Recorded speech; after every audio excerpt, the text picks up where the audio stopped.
Salutations, everybody. It is Matty here today, and welcome to episode 315 of the H.A.M Radio Podcast. And I'm Dustin with H.A.M Media. Hello, Matty. How are you? Hello. How's your coffee? What are you drinking? I never asked what kind you got here. So this is Holly just brought this home today. It's from a roaster called Ceremony that's in Annapolis, Maryland. And this is an Ethiopian coffee. Ooh. It is...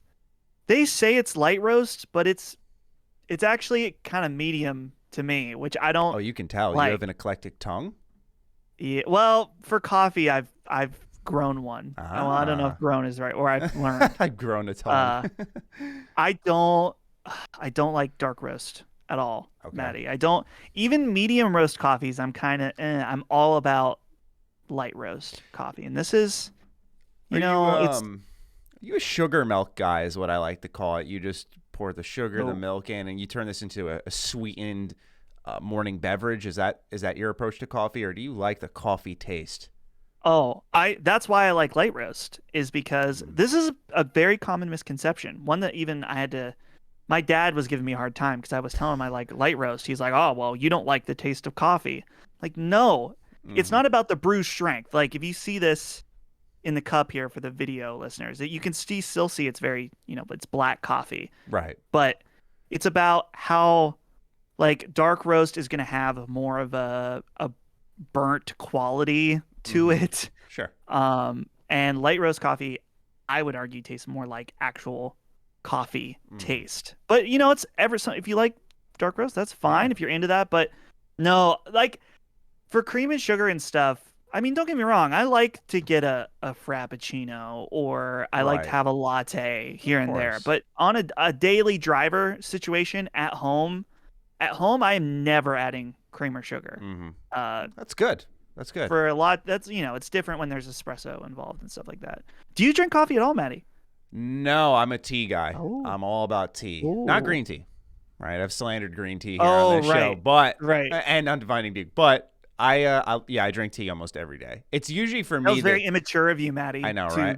Diss on green tea. There's a lot of green tea drinkers. I remember didn't someone write a review for our show about? Yeah, they did. Someone wrote a whole negative review, and at first I was like, "Oh, this is a good troll." Like, he even gave us the 1 star, and then I got to the bottom. He was dead serious. He was like, "I've unsubscribed from Matty, all because of my thoughts on green tea." But hey, I stand by it at least. But yeah, tea for me is my decompression drink. After a day, I have it. So chamomile's the relaxation, lemon ginger's like, let's get some digestive work going here. I mean, there's a tea for everything. I've indulged in some pumpkin spice, some elderberry lately. Yeah, it's been nice. So, Matty, a very important question, and then we can move on. Of course. How do you feel about milk in tea? Never. Oh, see, I can go for some standard English breakfast tea. Sure. But just a little bit of milk and sugar in there. I should try it more often. I'll be honest. I'm usually a simple water tea bag kind of dude. Just like my herbal extracts, call it a day. But sure, for most teas, that's where I'm at. Yeah. I wouldn't want a fruity tea with milk. That would be... Yeah, because if I want to start adding milk, sugar, I want to start throwing stuff in there, I'm going to go get, this may sound kind of strange, but like iced tea. Like, okay, I'll go get a brisk if I want like a sweetened tea of some kind, right? Nice cold one at that. But yeah, for me, tea is the relaxation at the end of the day. Sure, of course. Beyond our relaxing beverages, ladies and gentlemen, we have some announcements to make. So if you're a patron, you've already heard this. I wanted to give them the courtesy of knowing first, because they've really been the lifeblood of this show, because it has gone on for as long as it has because of their support through early access, and especially through the write-ins, which give us a whole entire segment.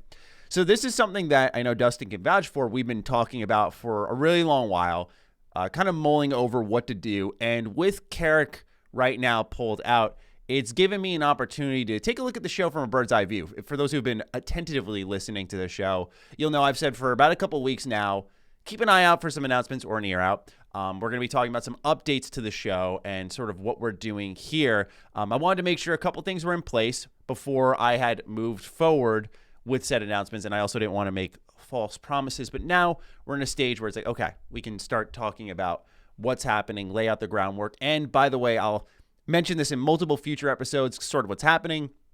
Again, to recap for new listeners coming in. And when all of these things come to fruition, I will have a video addressing all of it. So you'll hear this multiple times. So this is just the first of many. So what's happening is we've had Ham Radio since 2014. It started off with myself, Lone, Noah, and it's gone through so many transformations, right? It's gone to me, Lone, Karak, myself, and Karak for a number of years. Then after a while, the show began to feel stagnant, and we were sort of faced with a choice that I think I only talked about with patrons, which was we were going to shut down Ham Radio in 2020. But then Dustin came along, and I love Dustin, so I was just like, let's get him on. And Dustin was the shot in the arm the show needed. You, Dustin, I always tip my cap to you. You gave our show life and diversity when we really needed it and improved it. And so I thank you for that immensely, because otherwise it would have been the end of the road for our show. And so over time, it's sort of lost its identity, right? For those who are OG listeners, Ham Radio was this Bethesda news show, and funny enough, our headline news for this week is Bethesda, so it's kind of fitting. But it developed into this just general gaming discussion platform, and never really had like, this is how we're going to do things every week. And I kind of like that about it. It was freeform. But once again, as Karak pulled out and seemingly he wasn't going to be returning, and now that's not going to be the case at all, I had the opportunity to really look at our show and say, like, all right, I'm running Ham Radio, I'm running Defining Duke, I'm running Defining Duke Ultimate. Can I make changes? And the answer was yes. So first and foremost, let me know, just to let everyone know that I will always have a podcast on my channel. That's really important to me. And so what we're doing is we are going to soon be closing down shop on Ham Radio Podcast. But in exchange, there will immediately be a new show, Ham Radio Live, because I don't want to walk away from Ham Radio. I think Ham Radio is synonymous with my channel, but this is a new show. It'll start at episode 1, and have an open mind on this, because right now the patrons are very excited from what I've read in the comments, from the feedback on Discord. They're really excited about this. One thing that has always been consistent with Ham Radio has always and forever been the audience feedback. And I feel like two things. Number one, the podcast space has become extremely saturated, especially after the pandemic. New podcasts are popping up everywhere. And I'm one to talk, right? We started a new Xbox show at the beginning of this year, but everyone and their mother has started up a new podcast. And it's quickly become this familiar, roundabout conversation about the latest news. And, you know, I can't help but start to feel like, really, it's, are you a fan of this personality, and do you want to hear them talk in long form? And that's always going to be the case for most podcasts. But I really started thinking, like, what's something, maybe not new, but something that is unfamiliar territory for gaming podcasts.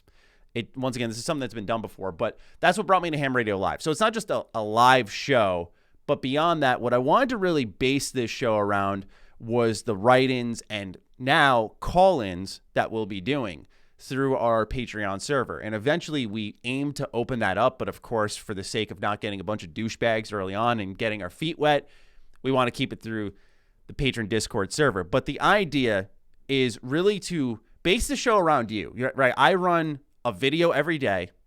I run 2 podcasts, technically 3. And my thoughts are that I'm sometimes double, and by the end of the week with Ham Radio, triple dipping into subjects. And I was thinking to myself, how can we keep that fresh? Of course, every week with this new show, we will touch on the latest news and cover it in depth as we do right now. So there will be a familiarity for those who are Ham Radio listeners, and that'll carry over into, of course, Ham Radio Live, because there's something there that has to be a part of its DNA. But what I want to know is, like, what is on your mind? What are you thinking? What are you playing? What do you want to talk about? So I wanted to build a whole show around that. And that's where the call-ins come in. Whether you're playing a game from 2005 and you want to know my thoughts on it, or you're curious about the latest news, or you want to ask something a little bit more off the walls, I think the dynamic nature and setup for that show is a lot more appealing and interesting than really what everyone's doing right now. And I know there will be some pushback because it's change. There always is that. We've done this show for 315 episodes. I know there are going to be people who don't like it. That's fine. I understand it. I respect it. And I also want to announce it to our listeners here first to get some feedback. That's why I did it on the Patreon, get some feedback. there was excitement. There was genuine, like, yes, this is a good change.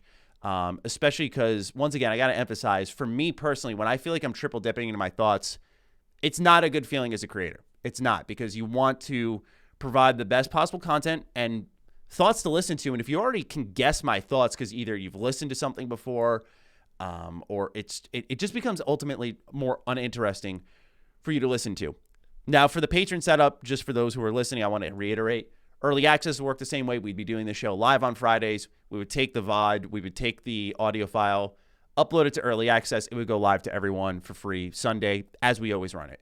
I don't want to change the business structure of it all, disrupt any of that. But really the idea is to base the show around you, the listeners, whether it be live call-ins or if you're not comfortable with that, write-ins via the super chat, via messaging in chat, via, of course, our patron section where we do patron questions like we do at this show. To me, that's always been the most fun part of this show, and I was like, why not make a whole thing around that? Of course, with a little more structure, right? We have what we're playing, get some call-ins about that, some write-ins about that, the news, get some call-ins, write-ins about that, and then just a whole dedicated Q&A section, if you will. And so that's the way I've envisioned it, and it'll be about a month, a little bit less than maybe, until we get that rolling. The reason for that is I want to properly sunset this show. I do want to set expectations for that in just a second, but we're also waiting on a new PC to come in. For those who have been paying close attention, you'll notice I've been uploading in pretty much 1080p exclusively, which I'm not happy about because I like to do that 1440 60. But I've been doing 1080p because the computer here that I'm recording on for this show is just on its last legs already. It's not, it like when I open up Sony Vegas, it just dies. And it's been really unfortunate. So I haven't been able to do anything in 1440 because when I do it on my laptop, it would take 2 hours to render. So I've been editing on a laptop for a couple of weeks now. And so until that new PC comes in, then I can set that up and get the live set up for the new show.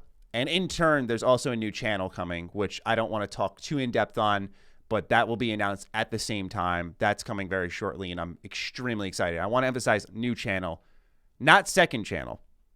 Very important, because it's not going to be an afterthought, a little side project. It's going to be like a full-fledged thing that I'm going at pretty hard. So there's a lot of announcements there, a lot to take in, but I just want to make sure I said it at the front of the show where everyone would hear it, and we'll get into our typical rhetoric, if you will. But I just want to be very clear and concise about everything changing with H.A.M Radio. Dustin, I thank you for your patience as you sat there quietly for probably 10 minutes. Oh, no, you're good. It's good info. So, yeah. But yeah, man, it's been, it's a legacy here. So, dude, doing a show this long, it's very, very, it's not easy at all. So, of course, congrats to you. Some people, I don't know. To me, it's like everything comes to an end. Yeah. No matter what, there will be a final episode of H.A.M in its current state.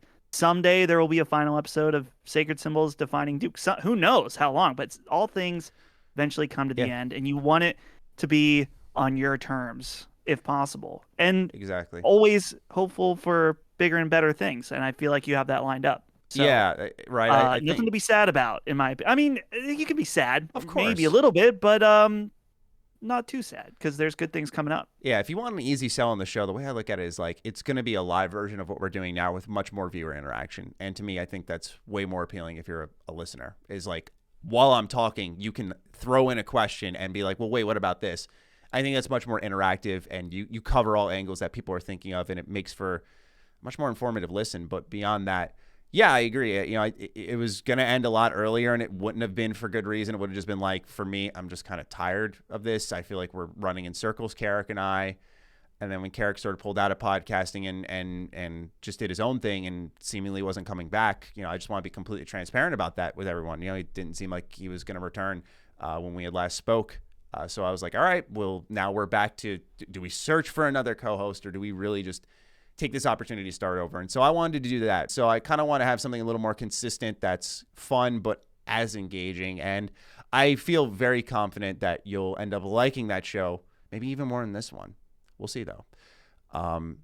So with that, thank you for supporting. Thank you for your understanding, for your trust. And I promise we'll deliver something very exciting in the coming weeks. But until then, we're going to continue the show as per usual with our news, our patron questions, all that good stuff. So, of course, what we're playing. I almost forgot about that. So why don't we get into that, Dustin? Sure. I know what you've been playing. I'm very curious to hear your thoughts on it, though. The Tales of Arise demo? Oh, I thought you were going to say Halo. Oh, okay. Well, we can get into both of those. Let's start with Halo. Okay. Yeah, I've decided it's time for the replay. Of course, I've played through all the Halo games before, but it's been a while for especially some like three in particular. I don't think I've played since close to when it came out. Yeah. So right now I have finished 1 and I am most of the way through 2. And I'm having a great time. Nice. I put out on Twitter, and there was a little bit of pushback to this, but I don't agree. Halo 1 is one of the greatest of all time, no doubt. Yeah. Legendary game. It deserves it's all of its praise and all the glory. But there are some aspects that are a little dated, I think, now. And that's okay. It doesn't take away from it, but it's clear. Like instantly, as soon as I started playing Halo 2, I'm like, they fixed a lot of stuff. Mm-hmm. Like, I don't know. Like I had a lot of problems with like checkpoints where checkpoints were inconsistent. And I was like, if I died, I'd have to replay like large chunks again. And then eventually it would just like trigger a checkpoint. And I was like, in a spot where it should have in the past and it didn't. Okay. And then I think that there's some like, dude, the Halo 1 assault rifle, not great. I love it though. I love it and I hate it at the same time. I don't know, like, but it's interesting now comparing it to Halo 2 because Halo 2 is all about the dual wielding. Yeah. And it's interesting too because I was thinking about how they balance it with multiplayer, and I'm sure the weapons are balanced somewhat differently because in single player, you can use one SMG and actually hold your own pretty well. In multiplayer, one SMG is like, forget it. Yeah. Like, at least if I remember, right, I was like, yeah, one SMG does not cut it. But other than that, man, it's going great. I'm very excited to play Halo 3 in particular all the way through because I feel like there's so many elements of it that I don't even remember. And I am going to play Halo 4 and 5 as well. I was going to interrupt and ask that because I have a buddy who's doing the same kind of playthrough. I'm like, are you going to go back to 5? And he's like, I don't know. And I feel like I have to. Thing. Yeah. I feel like if I'm going to do the series replay, which, okay, I am cutting some corners. As of right now, I'm not planning on playing Reach, which I understand. A lot of people think Reach has the best campaign. I've played it. It's fantastic. Also, the first season of the multiplayer is based off Reach, so might be worth considering. Just a little. Maybe so when I get to the very end. Yeah, if you got time, right? Yeah. So I'm skipping for now. I'm going to skip out on Reach and ODST because I just want to be story ready for Infinite, because again, I know the story, but there's a lot of things I've forgotten or don't remember quite right. Yeah. And it's been great remembering like the story of the Arbiter, which I have a theory on the Arbiter.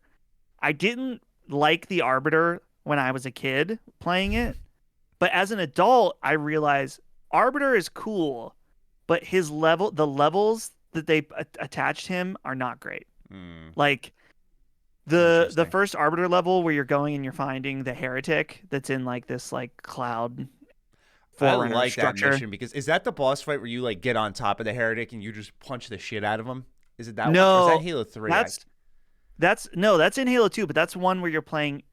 At least there's one where you play as Chief. Maybe that's and it, that's he's like one of the Covenant leader guys. Oh, okay. Yeah, it's been a while for me too. So yeah, I remember loving that mission. Sorry, go on. That's a great mission. Yeah. The Arbiter levels are just like a little too drawn out and a lot of very samey environments as you play. Like you're kind of bored of what you're looking at by the end. But also one last note, Maddie. The anniversary graphics for Halo 1, disgusting. Get it out of here. Don't use it. You use the classic? Banned. I use the classic. I respect the hell out of that. Yeah, man, I love that art style. There are certain points, like when you first land on the ring, I feel like you get a better visual idea of what the ring was supposed to look like when you switch the anniversary. But outside of the vistas, yeah, I think classic is the play. I agree. Yeah, they just someone in my chat, I think, on Twitch was like, yeah, they were told to try to make it look more like Reach. And I can see that, but it has, man, I feel like it's like over designed in a way. Like they added too much random detail and like it took the away Marines. from. I don't like how they look. Yeah. In the anniversary. Now, Halo 2 anniversary, very good. Very good. I actually have been playing mostly on anniversary graphics, but I can't help but switch to just remember. It's so, dude, that feature of pressing the button. I know, I right? wish How is more it games not would copy copied? it. How is it not copied? I thought when they did that back in, I want to say like 2011 or 2012, might have even been a little bit earlier than that. I remember saying, oh, because we were in that era of HD remasters. I remember seeing that and going, oh, there's going to be so many people who are going to copy that. Never once. Never once. Well, maybe it's just a tribute to the fact that Halo 1 and 2, even though I mentioned some shortcomings with the first one, they hold up so incredibly well that they're able to just run the underlying code without having to, like Dark Souls, or not Dark Souls, Demon Souls, even though it is a very faithful remake, they did change stuff. Right. So it wouldn't be possible to do that, I don't think. Oh, it's absolutely a programming feat beyond many people's knowledge, I think. And that's why it hasn't been replicated, or they may find it not worth the effort. But I just think, like, that's what a remaster is about, right? Seeing the old and the new and actually being able to do that in real time. You bring up a great point. Like, I just think it's so underrated. And I think it's because it's only been done once. No one talks about it. Dude, I will say Halo 2 remaster, some frame rate issues. Oh, big time. Oh. Yeah. Well, every once in a while, we'll are you playing real quick? Are you playing on PC or Xbox? I'm playing on the Xbox Series Xbox, Matty. Nice. The Sexbox. All right. The Sexbox. That's right. I don't know. For me, I am all about first-person shooters on PC, like almost exclusively, actually. Right. Halo's the only exception, just because. Yeah, man. It just feels right. That's how I grew up playing Halo. It's the way it needs to be. 100%. I'm the same way. Yeah, like when I got the technical test, I remember at first, this is stupid, right? As a host of Defining Duke, I should make sure I'm getting in there no matter what. At first, though, I had it where my PC was unchecked because I was like, I don't want to play this on PC. But then I was like, give myself every opportunity to get in, right? And my buddy gave me an Xbox copy of it, but still, that was silly of me. But yeah, that sounds like a good time. It's something I need to do. I really think I need to, but we're getting into review season, and now like I'm going game to game. I'm in that phase right now, which typically happens around this time of year where it's like, oh shit, here we go. Now we're really rolling. Here we go. So, I'm hoping I can find that space because it's got to be now in between reviews. It's like, all right, I got to pick up Halo right away. And it's like, well, that might be a little too mechanical for my liking. If like, finish this review, Halo. Finish this review, Halo. And, but it's something I really want to do. At least 1 through 5, right? At least. Oh, yeah. Yeah. Dude, 5, I remember 5 thinking the gameplay was so much better than 4, but I just don't want to play as Locke. I just don't. I don't care about Locke. Sorry. See, I liked his missions because the guy who I want to say did the design for Republic Commando helped direct this game. And so you feel Little Republic Commando DNA in Locke's missions, which I personally enjoyed at the time. But going back to it, there's going to be some story things that my friend reminded me of where I was like, oh no. Or were they thinking like when Chief and Arbiter see each other again, they're just like, no acknowledgement. Yeah. Like, okay. Dude, I forgot this. You only play as Master Chief in 3 of the 15 missions in Halo 5. Oof. That's sorry, I was drinking water. That's such a fucking mistake. I can't believe I forgot that it was that extreme. Yeah, like there is let's take Ratchet and Clank, right? There is a limit to how much you can put the new character in. I think Ratchet was actually teetering on doing a little bit too much with Rivet, if I'm quite truthful, but I think they still managed to, for most, strike a good balance where it was like, all right, you got an even split here at best. Right. And and that's the most I think you can do with a series where it's like, that protagonist needs to be there. And I think with Halo, calling it a Halo game and bringing in Locke for 12, 15 missions. I know, it's dude. pretty ballsy. They're like, it's our series now, bitch. Fuck Bungie. Yeah, dude. Well, dude. There's so many things that I'm thinking about. Like, I've been playing lightly some of the multiplayers and remembering like the strengths and weaknesses of each. I need to, when I download 5, I'm gonna have to hop into a couple rounds of Halo 5 just because I watched a video of it the other day just to remember, like, wow, this is way different. I didn't. I liked it, but I didn't like it. I liked it as a first-person shooter for its multiplayer, but I did not like it as a Halo game at all. I think that it was better than Halo 4 from like, dude, Halo 4 is like, what were they thinking? Halo man? 4 like, is just scrapped from my memory in a lot of ways. Like, I remember liking the campaign a lot, but the multiplayer, I don't know. If you asked me a map from Halo 4's multiplayer, I could not, like, gun to my head, I could not tell you. You'd have to shoot me. Yeah. I literally couldn't tell. Dude, just Halo 4, the fucking loadouts. That's my problem. One of the big things about Halo 4 is it's like, no loadouts in Halo. Yeah. In fact, bad call. I think Reach, people are going to be mad. I think Reach was sort of the beginning of the end of Halo multiplayer because of Spartan abilities. Wait, are Spartan abilities in Halo Infinite? Oh my god. It's just equipment. Yeah, it's just equipment and yeah, it's all pickups, like, you know, stuff like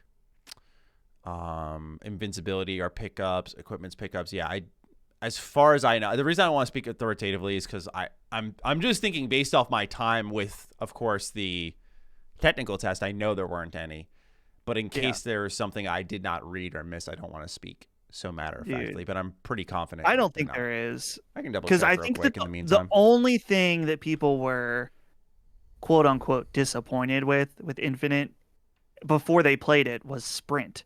And it seems like most people don't think that the way they implemented sprint is actually pretty good. But, dude, I like Reach. Don't get me wrong. I played a ton of Reach. It came out when I was in 11th or 12th grade, and me and the boys played Reach all the time. But looking back, I think that Spartan abilities were a mistake. And I spent most of my time on that game playing SWAT because of it. And yeah, keep it, you know, Halo's, it's difficult. I don't blame 343, or I mean, I guess Reach was Bungie, but they want to modernize at the same time. They want to stay true to what Halo is. They made some missteps. Here's hoping for Halo Infinite. But, yeah, because the Spartan abilities were, I remember like the dash in Halo 5, the thruster pack. Oh, yeah. The climbing up the ledges. And that's stuff that's already built into the movement. So what they did is like they brought back, now it's all coming back to me. They brought back the sprinting, of course, you were just talking about that, but like mantling. And they kind of just naturally ingrained it in the movement structure for the game rather than making them like set abilities, which I think was smart because now they can design the maps with those things in mind rather than like, oh, they might have it or they might not have it. But yeah, it's mostly based around the sandbox of the equipment and stuff. Yeah, there's no Spartan, or technically there is, but not the way that Halo 5 did it. So as for me, I don't think I can talk much about what we're playing because the main game I'm playing is a review under embargo. It'll be it'll be live soon, but it won't be live by the time this podcast goes out, so I can't talk about it where I could be like, oh, well, it'll be up by the time this is out. So I'm trying to think if there's anything. I'm trying to figure out what game it is. I know what it is. Okay. I think so. I don't. I think I know what it is. I'm sure you can guess. Yeah, I'm sure you can guess as host of Defining Duke. It's a pretty good guess. Beyond that, let's see here. I'm just trying to comb through my head here and see if there's. I don't think there really is. Yeah, I've been playing Neo: The World Ends With You. I talked about that last week. Still enjoying it. I am about to finish. There's 3 weeks in the game. I'm about to finish week 2. I had to stop it, as most would imagine, for my review, and I'll get back to it now. But Yeah, I got to week 2. Week 2 was a little bit slower in some regards than week 1. I really liked week 1. I thought its setup was great. So far, the execution's been all right. There's a lot of threads there that, to me, are interesting that I'm chasing down. The music in this game is still fucking fantastic. I listen to it at the gym all the time. Like, it's so good. Probably my favorite soundtrack of the year. The combat's still really fun to me. I love the mixing and matching of pins and the different combos you can do. That's holding over. It's really just the story is having a little bit of pacing problems, but I'm enjoying the game overall a lot. And once again, I'm just kind of thankful the game exists. I think they've done a really good job with it, with what they had. You can tell it's a little bit lower budget. Keeps the DNA of the first entry while evolving it in some meaningful ways that help modernize it. But it's not selling well, man. It sucks, but shout out to everyone who's playing it. And if you're into a good action JRPG, give Neo: The World Ends With You a look, because it is a good time. Watch the anime, play the new game. I'm sure it'll be on sale very shortly, so just keep an eye open for that one. But yeah, I don't want to repeat myself too much on that, so I think my what we're playing section is going to be quite short here, Dustin. Matty, I'll fill in with just one brief thing.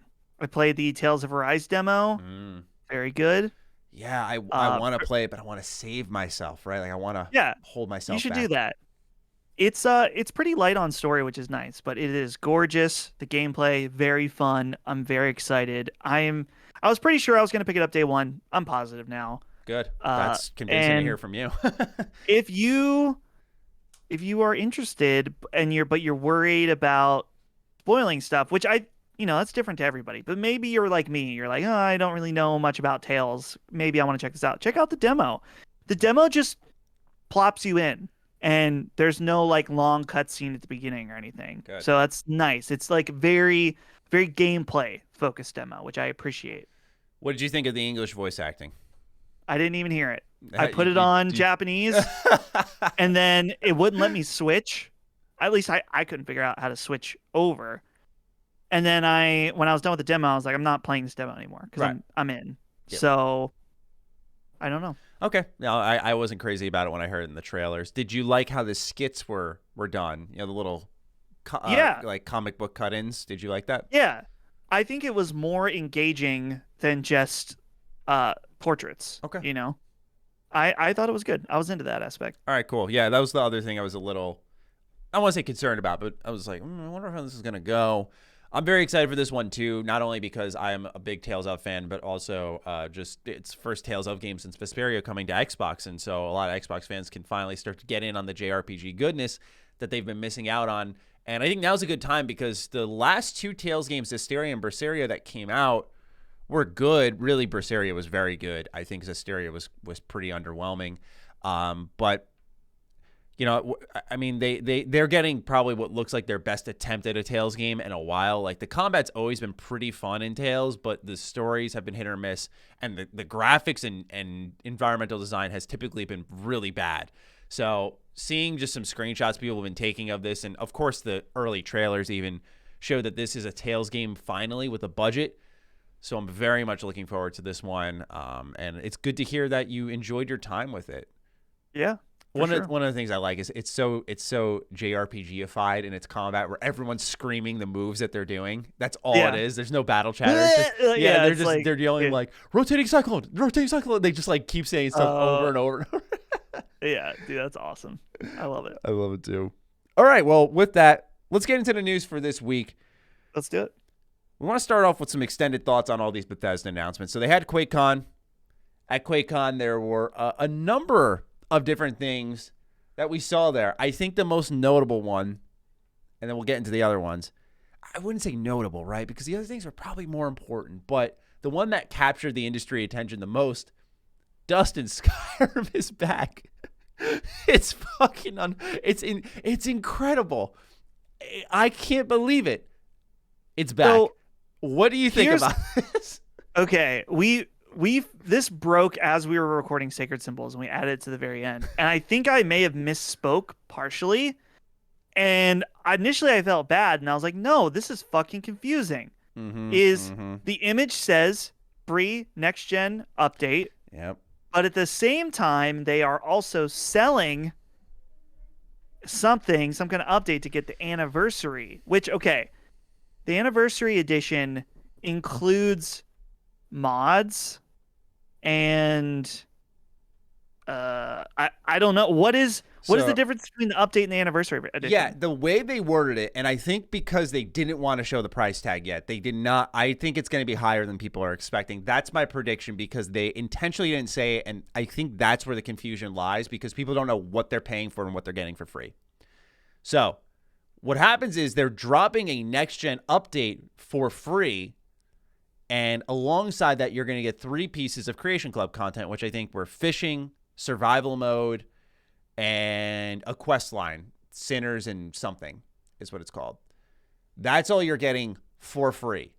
Then there is the anniversary edition update, kind of like Ghost of Tsushima's Director's Cut, where you can pay for the upgrade, and you'll get the free stuff, right? So those 3 pieces of content, the next-gen update.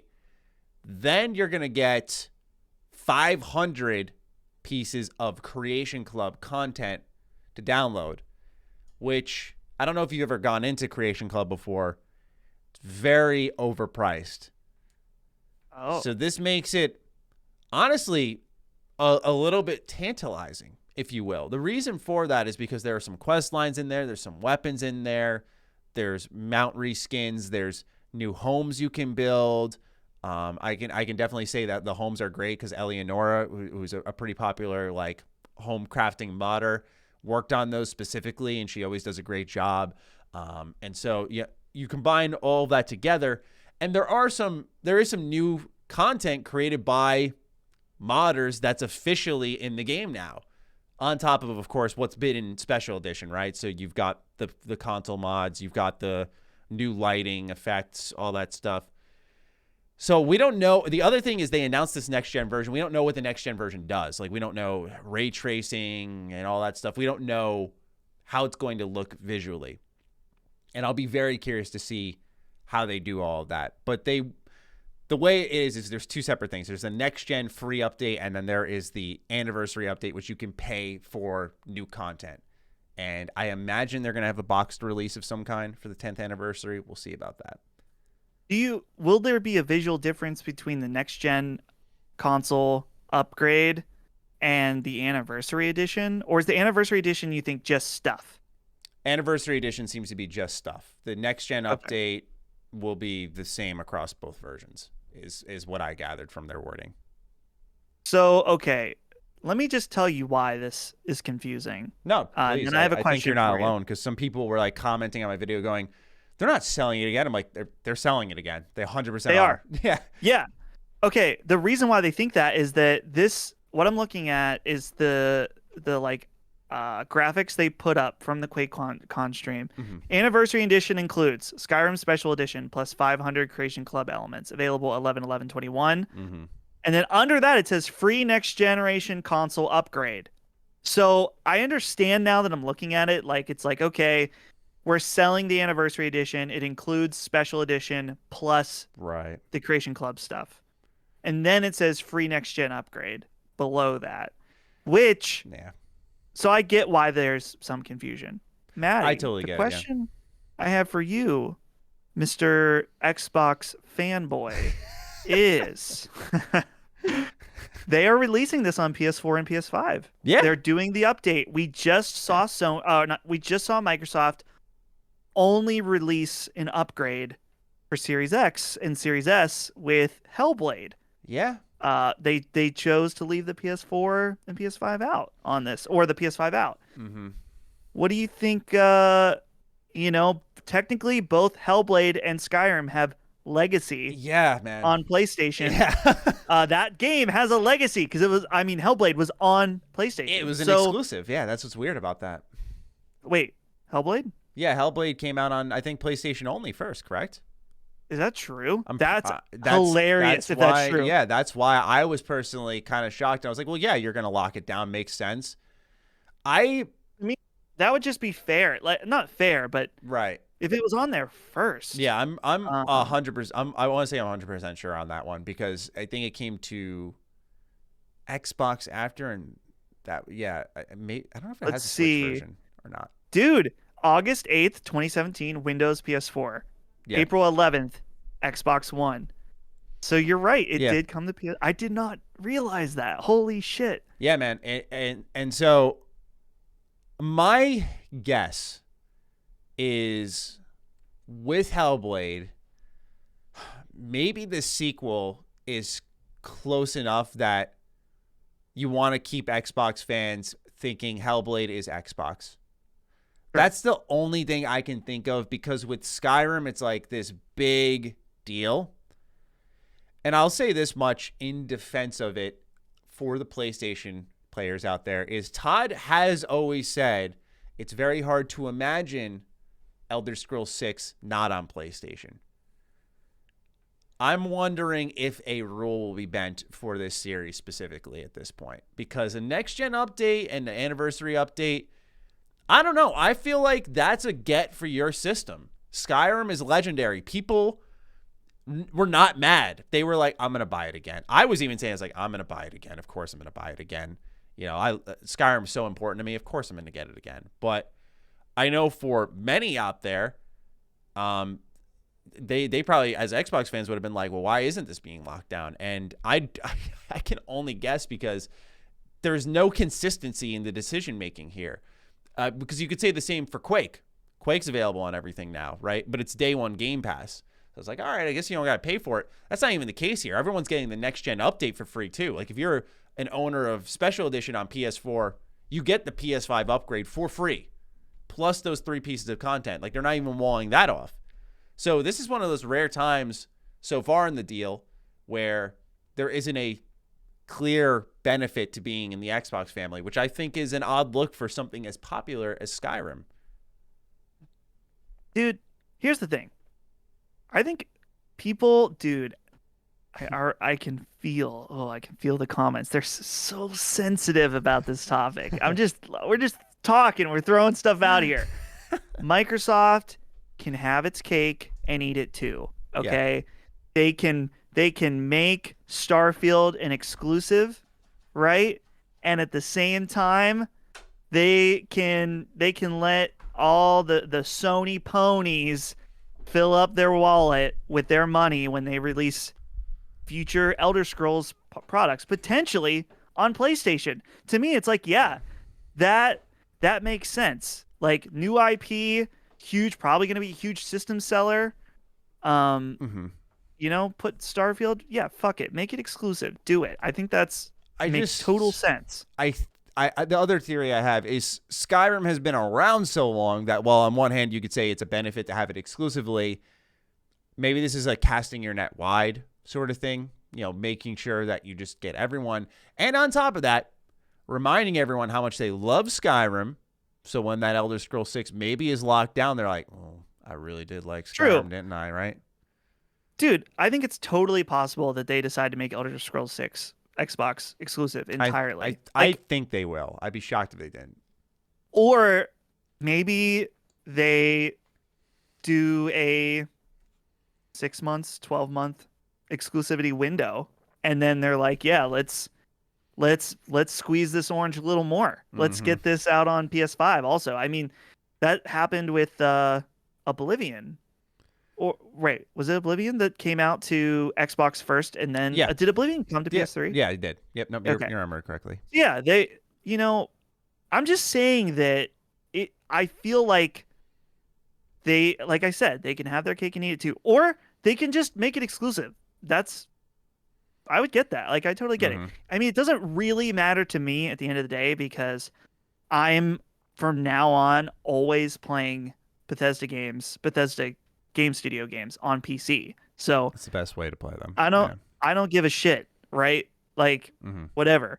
I actually, dude, thinking back, I mean, the last big one, not including 76, was Fallout 4. And that was before I had a beefy PC. So I'm waiting. I'm like, dude, I'm excited for my first new Bethesda game to play on PC. Yeah, absolutely, especially with the new engine. What I want to ask, too, is, Dustin, there's a commonality here, right?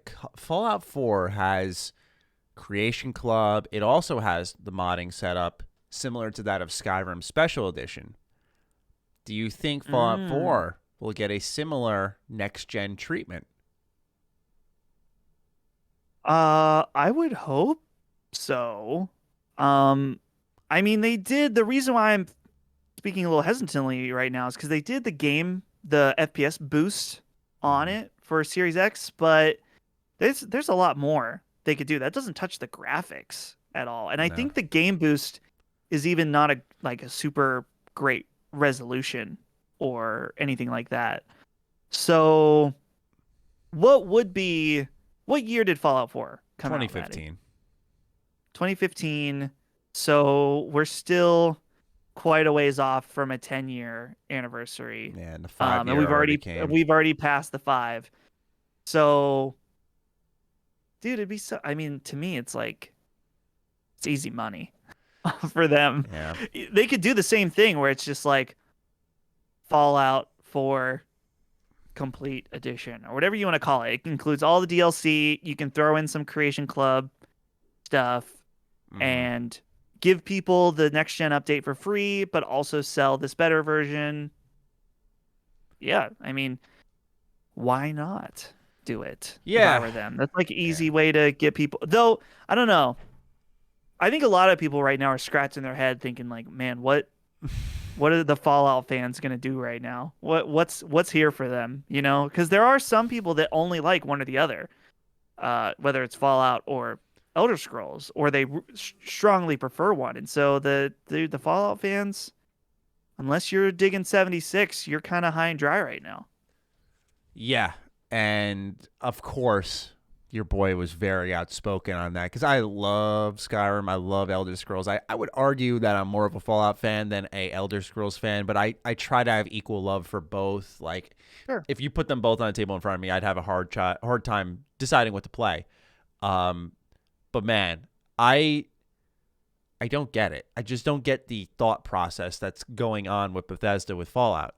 I don't. And the only conclusion I've been driven to is either they don't care as much about Fallout as we do as fans, or what I think is more likely is they think 76 is a product that's it's on such weak legs that right now it's doing well through Game Pass.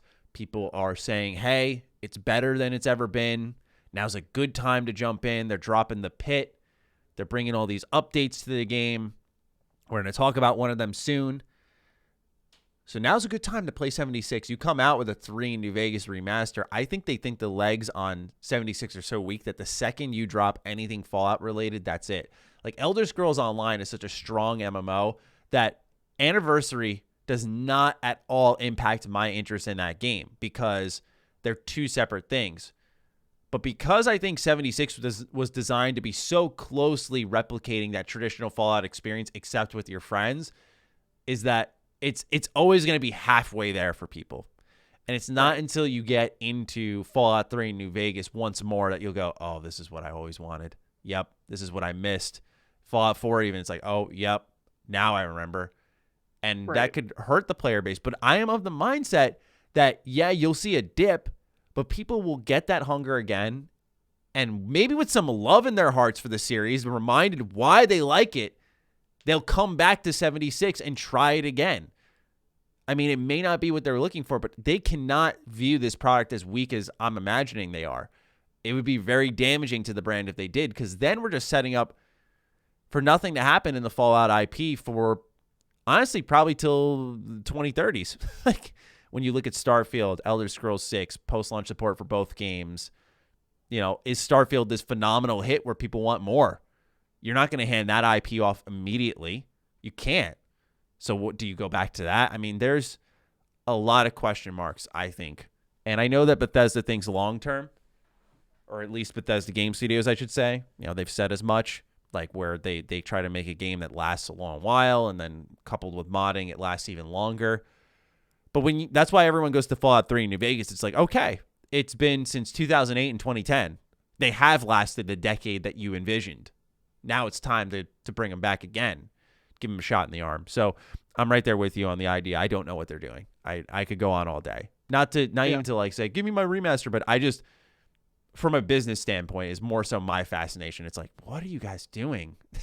This is such easy money at this point. And let's move into one of the other remasters that they're doing, Quake, right? Quake. That's right. They remastered the first Quake. And this is great, right? Because, this is a game that I think deserves it. It's a legendary FPS. They upgraded like the lighting, the models. They had the expansions in there. It's got multiplayer, co-op. I mean, this game looks great. Are you interested in Quake at all? They also added 2 and 3 to Game Pass. Right. I'm definitely interested. In fact, I'm actually looking at the Xbox Game Pass PC app, and I'm gonna have to download that. Just because I think Quake is super cool. I never was like played much of the multiplayer or anything, but I always thought it was very interesting and like dark. I loved that. I don't know. I've always thought the aesthetic of the first one is very cool. Which, by the way, sidetrack just a moment. Sure. 12 minutes.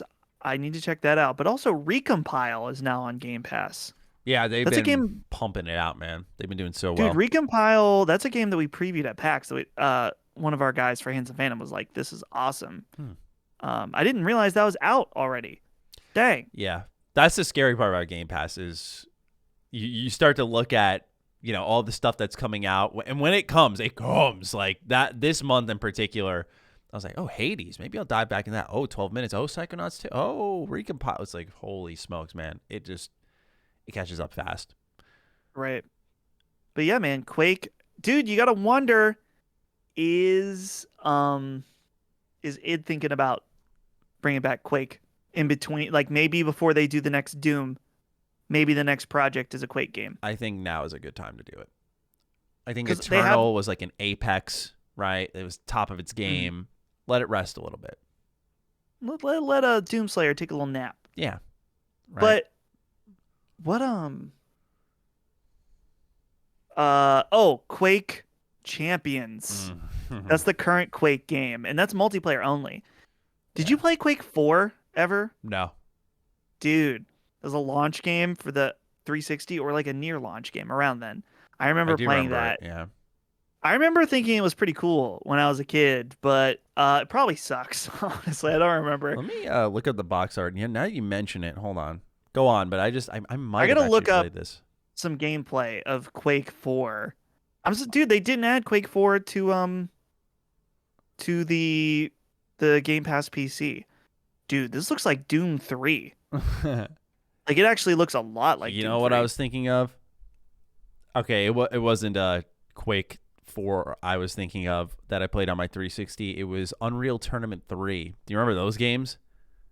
Dude, Unreal Tournament. I had Unreal Tournament 2004 for PC. Game was awesome. Yeah, I remember. This is the worst trade of my life, by the way. The worst trade of my life. I took a copy of Unreal Tournament 3 and Skate 2 for all of my Yu-Gi-Oh cards that were just sitting in my closet. Bruh. Like childhood Yu-Gi-Oh cards. I was like, whatever. If I could go back in time and beat the fuck out of myself, put myself in a fucking hospital so I never made that decision, I would do it. I 100% would do it because, oh my God, I probably gave away, Dustin, thousands of dollars in cards just sitting there that nowadays, oh my God, man, if I think about it too long. Oh. You are hurting right now, Matty. Damn. Dude, that was like Buster Blade, Dark Magician, Exodia. I had it all. I was obsessed. You had Exodia? I was obsessed with Matty. Dustin, I had fucking everything. I had everything, man. I don't know what I was doing. I don't even like Skate 2 that much. I don't even talk about Unreal Tournament 3. There was a complete loss in that trade. Oh man, I've been traumatized. This is rough, Matty. I am hurting along with you now. I know. I can see it now. Like at the top of that stack was Buster Blade holographic first edition. I love Buster Blade. Oh, dang, fuck. Dude. Anyway, Quake, it's back. Doing better than ever. And it's by Machine Games. Night Dev helped out with the game. And so it seems like Bethesda's liking their remasters a little bit. Last but not least is Fallout Worlds got an extensive showcase. This is coming September 8th. It's sort of the next big drop for Fallout. People have been waiting a while for world customization in their games. And so I have a little article here from PC Games'End that sort of summarizes things that they saw during the presentation that you can check out. So you can tweak basics like difficulty, damage dealt and received, enemy spawn options, infinite ammo. There's also specific customization offerings like camp placement, height, and budget settings. There's dismemberment levels, which you can set to, for example, always bloody mess. Power armor drain levels you can change, and map location reveal settings to tinker with. Beyond that, they said it's very seamless and easy to deal with, where you can transition from your normal adventure mode to any custom world you've built. Mind you, you'll get your own line of progression specific to each world, regardless of whether you're visiting one you've created or a friend that you're visiting. Whatever, all of those have the same line of progression, but none of these progressions make it back into the main game. So there's a level of freedom and flexibility in how you create and customize these worlds, but they're not going to actually progress your character. So it'll be separate, but it'll be available to test out now on the game's PTS if you want to go ahead and give it a look. But beyond that, this is going to be sort of the place where mods are going to start to take hold of Fallout 76, and I think it can truly start to find some life with the main Fallout community, because people can start to make what makes Fallout, I think, when they have heavily modified worlds that are isolated from the online environment as much as possible, that is. So, Dustin, any quick thoughts on what Fallout 76 is doing with their customizable worlds, if any at all? No, not really. I'm totally not part of that world. No pun intended. Oh. But I think it's cool. I'm glad that people are getting that support still, because I know that there's still a lot of fans of that game. Yeah, as am I. It's something I'm going to want to check out. I want to do a 2021 review for that game this year. I have a couple of 2021 reviews I want to bang out. Pillars of Eternity continues to stare me down, so it's that and Fallout 76 and probably Skyrim I'm going to hit this year for 2021 reviews, because I haven't done nearly enough of those. And this could be the monkey wrench. When they finally announce that KOTOR remaster, you know I'm in that shit, right? Like, I'm going to be making that 2021 review. Maddie, the 2021 review of Skyrim, if you can get that out, I mean, it sucks to play it right before the anniversary, but if you can get that timing lined up, I'm sure that'd be I'm hoping that they do review copies of some kind where, maybe. We'll see. Bethesda, don't they not like you anymore or something? Did you say something? I reached out about Deathloop and they got back to me, so that was maybe the winds of change are blowing through. We've moved past our 76 debacles, and they know that I still have love for them, like many other companies out there and developers, where it's just a fan who is upset. And I don't think I was as rude as other people, but if they took it personally, I'm honored, right? So, dude, guys, 76 was a bad game at launch. Mm-hmm. Like, there's no question from a purely objective technical standpoint, how many bugs were in this game, how unstable it was. If the developers can come out, like Todd has come out and said, like, yeah, we're not happy with how it launched, like it was not good at launch. Like, if they can say it, then I don't know why there was a problem that I did, but I don't lose sleep over it. It's just one of those things where, like, it's the opportunity, right? The opportunity to check out these games and to inform the audience about them, who they know I had a long time focus on Bethesda, where I think there's something valuable there, but I'm not entitled to anything. Not that you're saying I am, but I'm not entitled to anything, and I've certainly found a way for the last, since 76 came out, 3 years, and I'm one of the few people who gave 76 an open chance after despising it and actually ended up thinking, hey, this isn't too bad. So they're lucky to have someone as open-minded as myself on a platform. I'll tell you what, Dustin. Yeah, that's right. All right, let's get into our next bit of news. Enough Bethesda conversation. Let's talk about what's going on with Gamescom. So we have that coming next week. And so for those who listen deeper into the week to this episode, you'll have a bit of an interesting perspective as those who listen on Sunday and Monday. So we got a Saints Row reboot tease. We have Lego Star Wars finally coming back again, both being teased for Gamescom. Are either of these wetting your whistle a little bit, where you're like, let's go. Dustin and Saints Row, I could see a little bit of that. Oh, that grimace was telling before you even said anything. I was like, never mind, I'm off. I'm over Saints Row, man. Like Oh. they tried to do something different. It didn't work out, and so now they're just going back to the well. Just going back. They're milking that cow one more time again. They I did don't try know, with dude. Agents of Mayhem to do something new They and different, tried. and it just wasn't good. Yeah, I don't know, man. Saints Row is like the perfect game in that time. The year that especially Saints Row the third came out was like great. You know, it's fun. It's cool going around fighting people with a dildo or whatever. It's fun. But I don't know, man. I guess I don't know. I'm not in tune with the Saints Row fan base. Are they ready for a reimagining I or think whatever? they are, because Saints Row 1 and 2 are beloved. Saints Row 3 was this fun off the walls thing, because you got to remember that they were competing with GTA for a while. Now GTA is in this re-release cycle constantly. You have Watch Dogs, really, but there isn't this modern open world, if it's to be a reboot that takes one as serious as one took itself, then grounded type of game.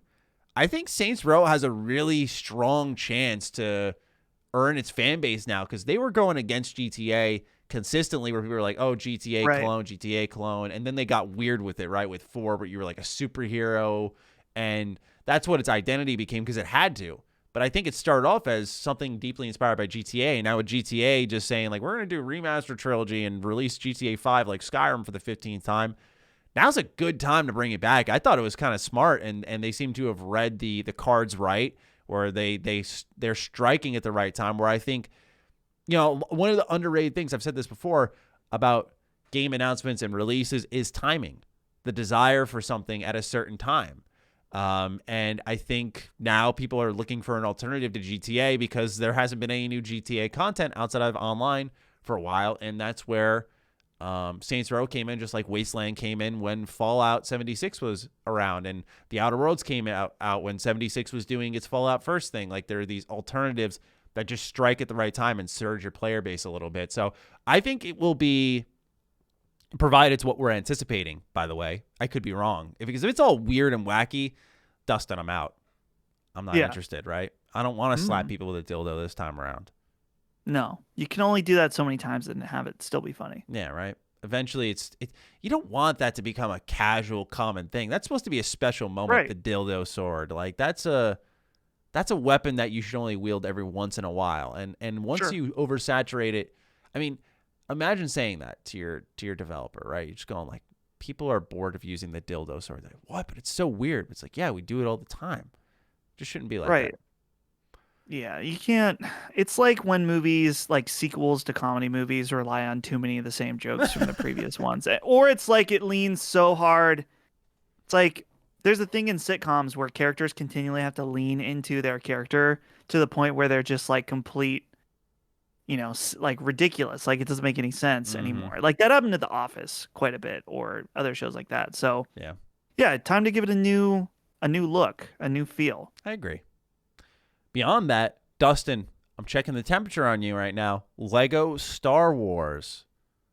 Dude, what the Hot fuck's or going not? on with this game? I know It's taking forever. It's been delayed so many times. That's why I'm kind of excited. I'm like, holy crap! They're really, really working on this one. For those who don't know, this is Lego Star Wars Skywalker Saga. It's gonna have every single Star Wars movie's Lego game in it. So they're remaking 1 through 6, as well as Force Awakens, and then they're putting a new Lego Star Wars game in for 8 and 9. And I think personally, that's a fucking ambitious project. And I'm really curious to see how this one shakes out. I love Lego Star Wars. Sorry, what were you going to say? Is there gameplay out for this? Yeah, there is a 'Cause little bit of gameplay trailers out for it. Not raw I gameplay. remember when when this was at E3, I was not invited to preview it behind closed doors. But people that did see it say that it was very impressive and that you got to throw your expectations out of what a Lego game is. Oh. Which sounds intriguing. I mean, because when I saw the gameplay trailer, the lightsaber battles and some of the third-person shooting looked considerably better. Right. I'm kind of over the Lego formula, which no offense to anyone who still likes it. am not into it anymore. So to see something new again, change it up. Let's try something different. And this I'm watching this gameplay reveal right now. This looks cool. I'm into it.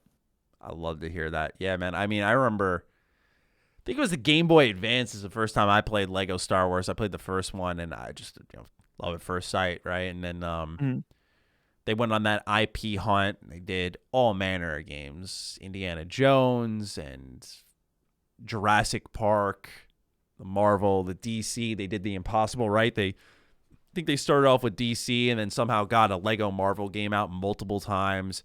Lego City. I mean, they did the Lego movie games. They've done so many, and they did start to feel a bit formulaic, and it was really, I feel, the animation quality carrying it because it made all these characters look and feel diverse, even though you were doing the same exact thing every time. So I'm very, very excited to see what a more overhauled, long-term Lego project on what was my favorite Lego game ever kind of looks like. Especially because Dustin, think about that. They're remaking technically 2 full games within one, right, with original trilogy and then Lego Star Wars. And then now you've got the new Force Awakens that was the last Lego Star Wars game that's being redone a little bit. And then you got 2 new ones in there for the movies. I mean, that's quite the undertaking. There's a lot there. And it makes sense why it kept getting delayed. It's funny. I remember one night I fell down the YouTube rabbit hole, which is a rarity for me now. The only channel that can do that for me, I recommend this channel to anyone. It's called John Boy Media. I love baseball, but even if you don't like baseball, this channel is hilarious because he just does breakdowns of like stuff that happens in between plays during baseball games. Anyway, back on topic. I fall down the YouTube rabbit hole and I find out there are news channels, Dustin, for Lego games. And there are popular ones at that, like actually well-performing YouTube channels that do news updates, like where's Lego Star Wars at? What's going on? Like breakdowns like I do. I'm like, holy shit. And it, like I said, I thought to myself, well, maybe it's a niche. These videos are doing pretty well. I'm looking at them like, fuck. There really is. The best thing you can do on YouTube is find your own niche and embrace it. Just make sure that niche isn't too tiny. There's room to grow. It's the only thing you got to be careful of. But I found that fascinating. So there is heavy anticipation for this game. I think it's going to do quite well for TT Games. When it's re-revealed, when do you think both these games will be landing? I feel like Lego Star Wars, you have to imagine. I don't know. It's been taking so long. Imagine it would be this year if they're like doing a big blowout for Gamescom. But yeah, I'm thinking that's this year. I would imagine that Saints Row would be next year, though. Reveal this year, and then release next year, most likely. Who knows? Maybe longer, though, if it gets delayed. Yeah. Saints Row seems... I wonder how far out. I think spring next year seems about right for that. And then I agree entirely. I think Lego Star Wars is this year. I'm going to say, like, they landed in November. Like, they're going to go into the heart of the holiday season and say, like, we want your Black Friday money big time. But hey, a couple of exciting announcements coming our way, and I'm sure there will be many more surprises at Gamescom, plus updates on what's going on with Xbox, and it should be a good week next week, so I'm really looking forward to chatting more about that. With that, Dustin, we move on to our last bit of big news, and that's a little bit of double dipping here, sort of what I was talking about at the top of the show. But I want to talk again about Outriders Game Pass and get your thoughts on it more specifically, because this was an interesting situation that kind of captured the industry where the developers of Outriders, People Can Fly, posted on their investor site that they don't know if the game is profitable. They mentioned that they had not received royalties from Square Enix yet based off an agreement they made where if that game was profitable, they would have received them by August 16th. And they suggested that they feel they've sold about 2 to 3 million copies of the game based off what they've seen. And that furthermore, they started to consider that the distribution process, those are the words they used, could have indicated why this game did not sell as well as it did. And that would be, of course, Xbox Game Pass Day 1. Now, you fast forward a little bit, or rather rewind to what Square Enix was saying about Outriders on Game Pass, where they said this was very successful for them. They said it worked in their favor clearly did something for them, and then they brought more games to Xbox Game Pass. Little more layer, and then I want to dish it your way, is Square Enix has a bit of a history of not paying their partners. Yoko Taro was asked after Nier Automata reached 1 million sales. Now it's at 4 or almost 5, I want to say. When it reached 1 million sales, people are asking, what's next? What are you doing next? How can you do maybe a Nier remake, which now we know is Nier Replicant? And he was saying, I haven't been paid yet, even though it reached 1 million sales. So Square Enix seems like a tough partner to work with at times. With all of that combined, how do you feel about Outriders and its situation on Game Pass? And do you think this service is to blame for its underperformance?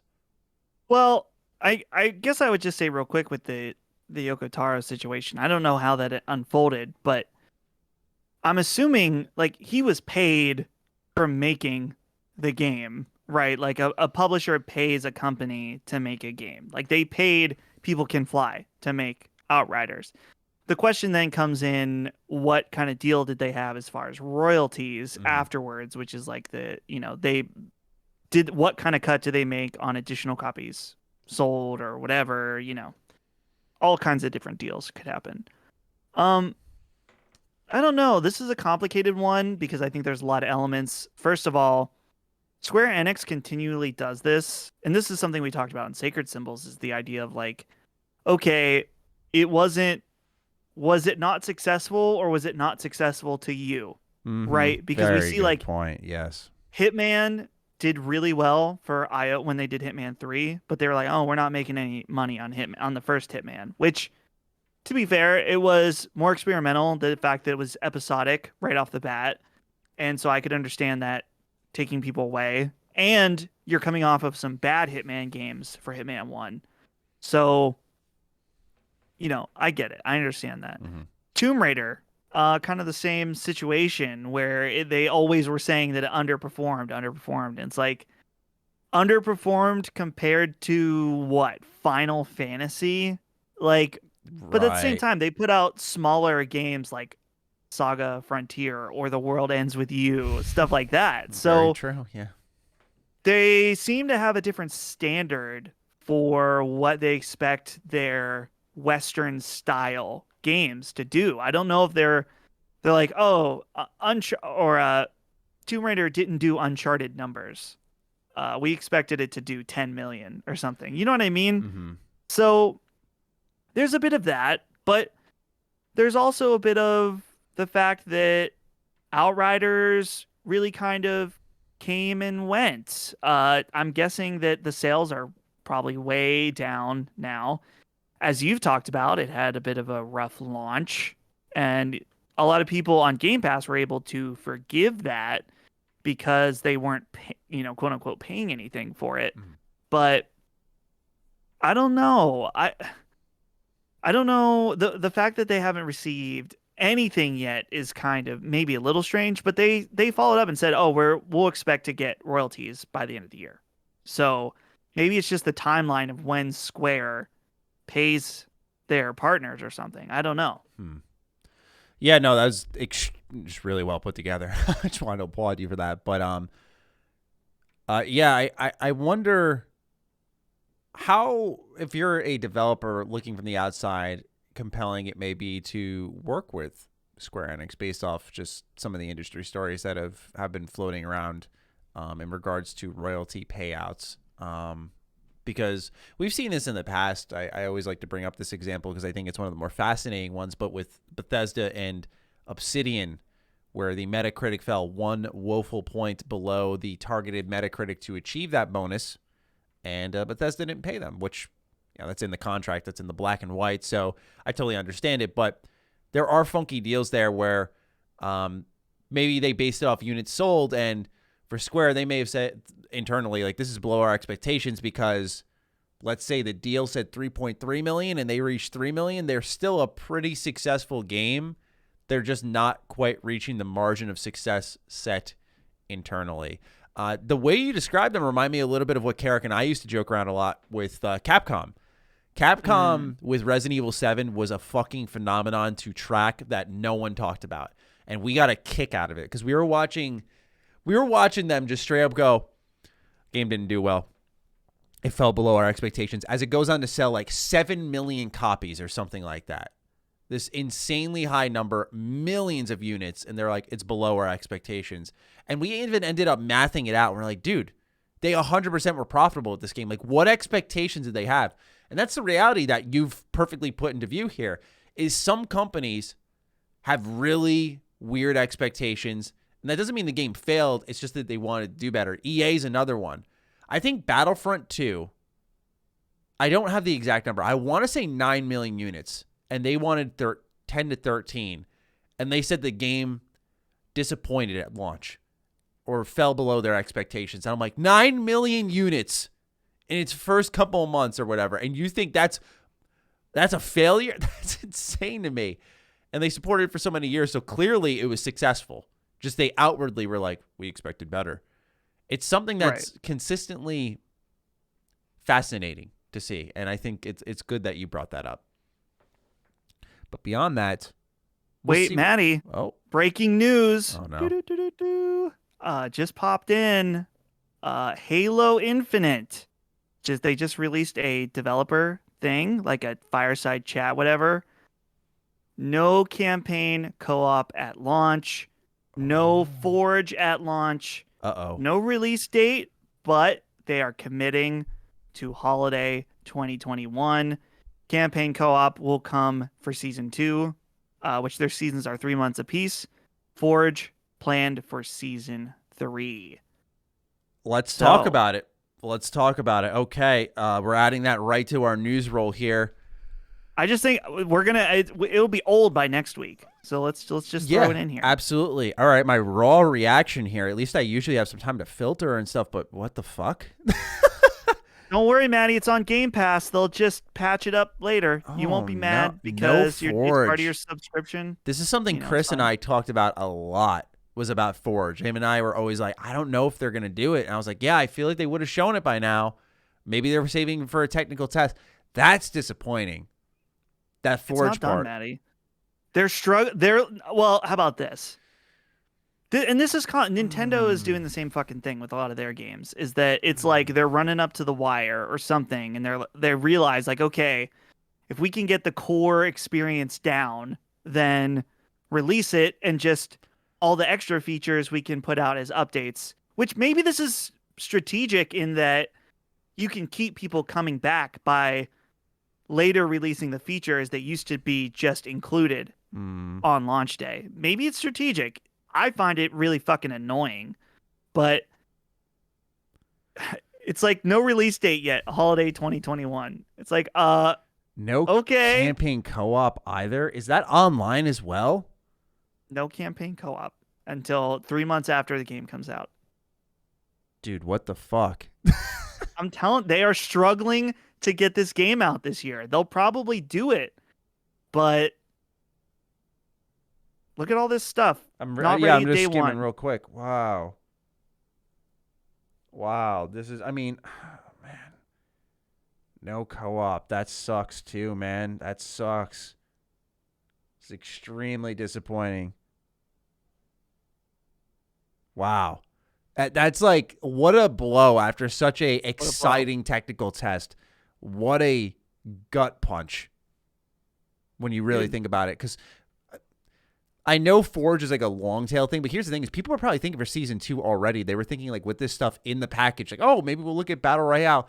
Now I know why they're doing this seasonal rollout, because stuff that was already, I was afraid of this a little bit. I was like, stuff that's already there that we'd expect in Halo is now going to be like marketable features for the free-to-play stuff. That was the other thing that we talked about. I want your thoughts on it a little bit. Do you think Forge is going to be a part of the free-to-play multiplayer, or do you think it's going to be a part of like the buy-in single-player package?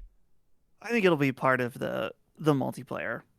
I would assume that it would be. I don't see why they would attach to anything else. I mean, that's just kind of,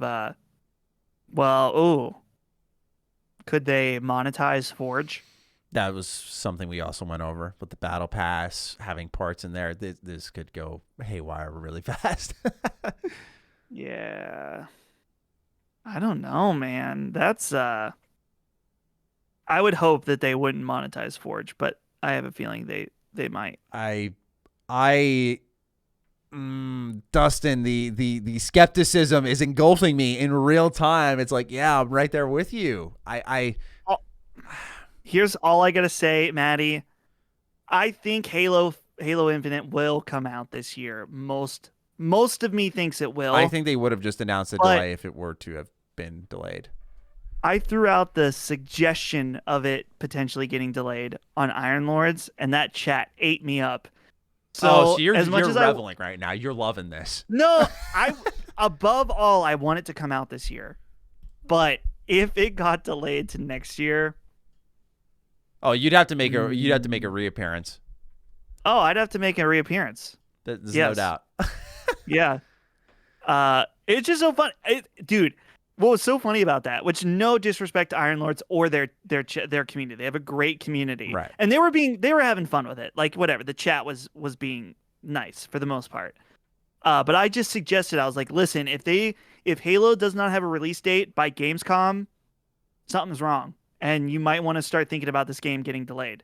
And everyone was like, no way, Pony, he just, it's like, come on, like, this is just a simple reality of like lead ups in games. Like, it would be someone said, oh, well, you could release Halo next week. You don't need any marketing for it. I'm like, you could do that, but why would you? Like, this is the game this is a system seller for Series X this holiday. They need to do the marketing for it because they want to push out as many consoles as they can. You're right. And Series S too. I want to point out something that I just got a tweet about it. It's coming from Matt Borges, who's pretty active in the Last Stand community. Yeah. Oh, no, well, yeah, that too. But he actually had a legitimately good point here.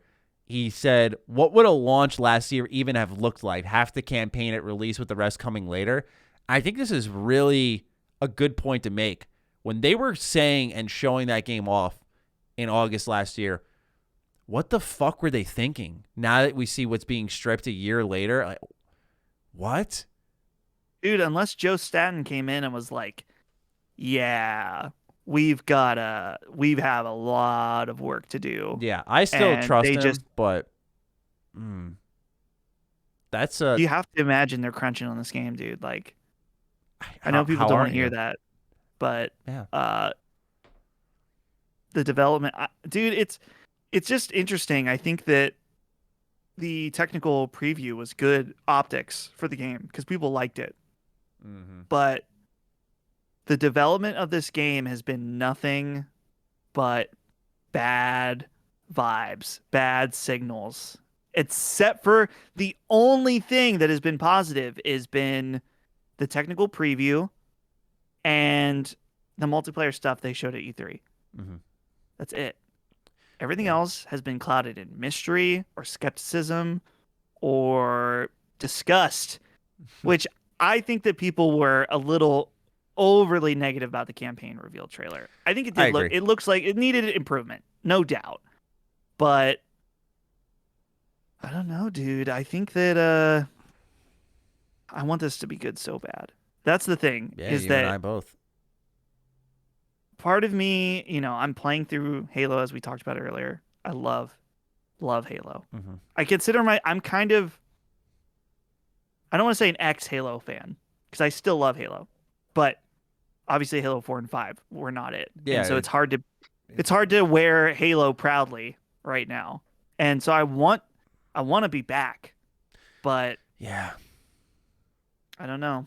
I think what's going to happen, my optimistic prediction, right, is we will get a more bare bones but quality product. And I know some people will say those two can't go together, but what I mean by that is it will just be like your campaign, which will be solid. I'm afraid of how it's going to end because they're going to continue to update it as a platform that it could just cliffhang it, so I'm not going to go all in on that. But like the multiplayer will be fun, but maybe it'll be like limited on maps. The modes they seem to have down pretty tightly. But that's like what I'm expecting now. Like this bare bones, solid game. Just hearing that alone. Less doom and gloom on the co-op campaign. It's more so the Forge. Launching Halo without Forge to me is fucking bananas. That's That's like It's not done, dude. that's incomplete to me. That's part of the Halo package, like through and through. And it just sounds like an afterthought at that point if they're going to launch without it and make it this seasonal update. And then that does carry into, while it's not confirmed, reasonable concerns about how that mode could be monetized if it's a part of the free-to-play package, which is a smart business choice, but not good for the community. Because, dude, custom games, it's like modding, right? Yeah. That's what keeps some of these games alive for so long, modding. Custom games in Halo is the lifeblood, the heartbeat of that series. And you're adding that late, 3 months after. You better hope that your multiplayer is really good then, because the technical test, I said it in my video so people can fact check me. I was like, this is encouraging, but we got to remember it was 4v4. That's one dynamic. It was bots. That's another dynamic. And it was only 3 maps we saw. It was the last dynamic. And all of that changes based off how players learn how to play maps, how many maps are in the game, the amount of players. There's just so much that goes into it, where I remember opening my video saying, like, I enjoyed it, but a lot of people are already saying how good it is. And it's like, it's fun, but we don't know how good it'll be. And I'm so fucking relieved I approached it that way now, because now I'm suddenly getting this, like, I don't know if you saw on my Twitter account, but someone tried to like take clips of things I said about Outriders out of context and stitch them together. Like I was contradicting myself. I was like, dude, fuck you. Like, it's like now I'm getting into that territory. Right. It's like now I gotta make sure when I say stuff, it's like I'm not leaving you a single inch of space to do something like that, because that's how people get wrecked sometimes. It's just not, it's not cool. But beyond that, it's why I was cautious about it, because I was like, this is fun. This is really fun. Even it really shocked me, but something now that suspicion there that like, well, this is actually really good. Now it's been answered. So we'll track this, and of course we'll have many thoughts on Defining Duke. Be curious to get Cog and our special guest that coming week's thoughts on it. Dustin, with that, thank you for adding that to our show. Do you want to get into the Patron questions? Let's do it. All right, cool. All right, first one goes to Millhouse. Millhouse writes in, Mr. Matty, I was watching Grandma's Boy this weekend while playing some ESO. For some reason, I felt that the people looked real familiar in the movie, like I had seen them recently, till it got my attention that you and Dustin heavily resemble some of the cast. Mr. Matty is JP, while Dustin is Jeff. The physical resemblance just took me by surprise. Also, Dustin, I feel you are wrong and can see the death of Marvel and DC at the hands of Hollywood, as they all can take good stuff and turn into mediocre these days. Nothing new comes from them, but people like you are the new form of entertainment people pay for. So on to my question. A game I really got into was Monster Hunter Worlds, and I have come close to 1,000 hours. Once Iceborne came out, I started to hate the game, as it made the only option to beat a monster to be in a group for a decent time. Do you and Dustin feel that this destroys the game, as it forces you to play co-op to accomplish anything in a decent manner? I know the hardcore players will say no, but it got to the point that I was just no longer interested after I completed this story. Also, how do you feel about too much RNG being in games, as in RNG on top of RNG on top of RNG, like how it was getting decorations in Monster Hunter World, creating an artificial life to a game in a way? Now, what's interesting is he refers to a hardcore fan base separate from himself, even though he has 1,000 hours in the game. I would say he is in that hardcore slice, so his comments and concerns are valid. Right. Yeah, no doubt. I mean, Monster Hunter World is a co-op game at the end of the day, I feel like. Like, it is designed at its core. Sure, you can play it solo, but to me, it's like, yeah, of course, at some point, you're going to have to co-op. Right. That's just how the game's designed. And the other thing is, yeah, RNG, you have to, it's a delicate thing to walk. You gotta, games, some use it well and some don't. I think a lot of times you got to make sure that players don't feel punished by RNG, or that they feel like RNG, they're at the mercy of RNG. Like Returnal, that's the biggest problem with that game for me, is that it's too RNG heavy. So, yeah, it just depends on how developers handle it. Yeah, absolutely. I think A good example of what I've heard, I haven't experienced it, but I have experienced this in other games. It's sort of how Returnal handled RNG, where sometimes you'd have like negative debuffs applied to you, and it's sort of out of your control. I feel like that's where RNG can hurt you.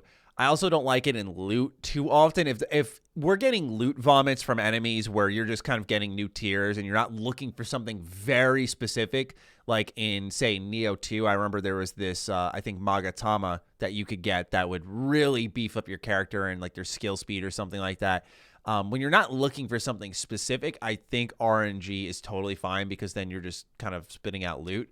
I think there needs to be a sort of, even within RNG, right? I think there needs to be a certain guarantee. Like if you're killing an enemy for an exotic or something new or special, seasonal, event-based, it has to be there as a drop. And it's just that simple. So I'm in the middle on RNG. I think it has a purpose, but I also don't like, I like set parameters in my game, as I'm sure many people know already. As for co-op destroying the game, I'm with Dustin. I think it's a co-op game in general. I think it just sounds like a design issue, not really a problem with the structure of the game, really just how they presented the content to you. All right. Pen and Pants up next. I already see a game I love in here, so I'm excited about this. Pen and Pants says, hey, H.A.M recently grabbed Mario Rabbids Kingdom Battle, and I love this game. Fuck yeah. Then it hit me. I really like tactical RPGs. So far, I've played Wasteland 3. Thank you, Maddie. XCOM 2, and I'm going to play Gears Tactics. What are y'all's favorite tactical RPGs and why? Can you recommend some games I haven't mentioned? Thanks. P.S. I love the podcast. And he put a little S in parentheses. Multitude of them. Maddie and I feel a little bit differently about this game, and it's different from the ones you mentioned, but Fire Emblem, Three Houses, it's a great tactical RPG, JRPG, and I'm trying to think what other ones. I'll throw one out there. Go for it. Valkyria Chronicles. Oh, that's right. Yeah, since you like XCOM, this is pretty much in a lot of ways a Japanese XCOM. It's very like World War inspired. Permadeath. There's building your army, your troops. There's all of that stuff. Albeit with, I think, a little more personable of a story compared to XCOM. I think XCOM has way better micromanagement and systems. But this might be one you really dig as well. And I love its art style, its approach. There's 4 games, so if you end up liking one, there's a bunch there. I've only played the first one, and I liked it, but that would be one I tossed out. Fire Emblem, though, Dustin, it's a good suggestion still, right? Like I think if you've never played Fire Emblem before, Three Houses, I've just noticed, and this isn't like a fact, I've just noticed it connects with people better if you've never played Fire Emblem before. There are people who are long-standing Fire Emblem fans who did like it, so that's not taking away from them. But I've just continuously noticed, like, oh, every time someone says, I loved it, I'm like, have you played Awakening or have you played Birthright, any of those? And like, oh, no. I'm like, oh, okay. Makes a little bit of sense now. All right. Let's keep going. We're at a brisk pace here. Let's do it. Cody Richter. Hey, Green Eggs and Ham. If you could take any writer, director, etc. in video games like Todd Howard, Ken Levine, and so on, and give them control over one failed or canceled project, what would it be and why? Man, I could think about this for a while. Maybe I'm breaking the rules. I want to take Tetsuya Nomura and put him in control of Final Fantasy 13, the original Agito or whatever versus the original version of 15. Oh, okay. You guys remember that? Yeah. The OG version. Not the boy ride, the boy road trip. Yeah. Which don't get me wrong, I think Final Fantasy 15 turned out pretty good. But I wanted that original version that we never saw. I want that. I remember seeing that and being so hyped. That was like a PS3 game, right? Yeah. Yeah. Putting a director on a canceled project. That's a great answer, Dustin. No, he was already attached to that, so that's why it's kind of cheating, but whatever. I think that's still a fair answer. It's obscure enough to be fair. I'm going to take... I'm going to take Joe Staten. And I'm going to put him on Star Wars 1313. Oh, shit. Just get the job done, Joe. Get it done. He come in, clean house. Make it happen. Just get in there and finish the damn job, right? Because that's what he was brought in for Halo. And I think he's doing that, right? He's getting the job done at the cost of a couple of pieces of content. He's getting the job done. So it's like, all right, now we need your services elsewhere. He's like, where, sir? Star Wars 1313. Go fucking finish that shit now. I want to see what it's like. That'd be my pick. It's a good question. All right. Orange Dog asks, hola, Matty Man and No Fuss and Dustin. In your opinion, who is the ugliest video game character and why? You know, I think game characters are built to be hot. Right? Like, I can't think of a intentionally ugly, like a mature adult somewhere that's been made as one of your main characters that's ugly. Right. I don't know. Like, there's gross creatures, but like a ugly person. Like, have you ever felt that? Like, I gotta dig a little deeper. Have you ever felt that when you're playing a game? Like, this guy's fucking ugly, bro. No, that's what I'm trying to think. Like, even characters that are meant to be kind of repulsive, like Trevor in GTA 5, he's not like ugly. Like, he's just like a kind of a white trash dude. I don't know. Yeah. That would be a good pick, though. I think Trevor's kind of a piece of shit. Damn, that's a really hard question to answer. Yeah, I don't know. Because, like, I'll have to think about that. One of my first thoughts was I can't remember the name, but I can remember the whole moment. That's what's so sad about this, but it's also how iconic it is. DMC Devil May Cry by Ninja Theory. There is a moment where you fight this boss, and all I remember is Dante saying, like, I'm your prom date, you ugly sack of shit. And, like, there was this stupid back and forth of them cursing each other out. It was so ridiculous. But I remember that creature was really ugly. But that's not a person like it seems like Orange Dog wants. Sorry, what were you going to say? I'm looking at Games Radar has like ugliest game characters. Oh my god! And some have instantly reminded me. Papa Nier from the original Nier. Really? Not a looker. I've never liked his character design. I think he's off. I think his armor and stuff looks like crap, but I don't think him as like a person is ugly, or like his face is ugly. What else is on that list? The main character of Psychonauts, which I agree. I hate the Psychonauts art style. Raz. He's 10 years old, man. He looks weird. They look like weird, like even weirder old school Nicktoons. Like, I don't know. I've never been into the art style. I kind of like it because there's like a Tim Burton sort of art style to Psychonauts.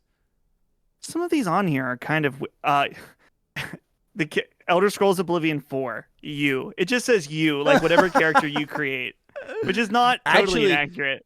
That brings up a good answer. Adoring Fan is pretty ugly. Adoring Fan in Oblivion is pretty ugly. Yeah, like it. Yeah, I don't like how he looks. There's something about him, and it's partially his personality grates on you, but he's pretty ugly. What else is on this list? I'm curious. Let's see. Max Payne, which is just Sam Lake's face. The way they pasted it on looks weird. That's so fucked. They have Wario in there. Excuse me. Wario is beautiful. Wario fucks. Yeah, Wario definitely fucks. It has Trevor from GTA on there. All right, that's so yeah, you know. Okay. Yeah, but see, that's like such a spread out list over decades. Like Psychonauts is so old. Our favorite website, thegamer.com, has a list. Okay. Oh, this guy, this hobo guy from Red Dead Redemption, Seth Breyers. I don't remember that one. He's the grave robber guy. Oh, kind of. Yeah. Yeah, he's pretty gross. Abe is on here. Oh, Abe's kind of adorable though. Oh.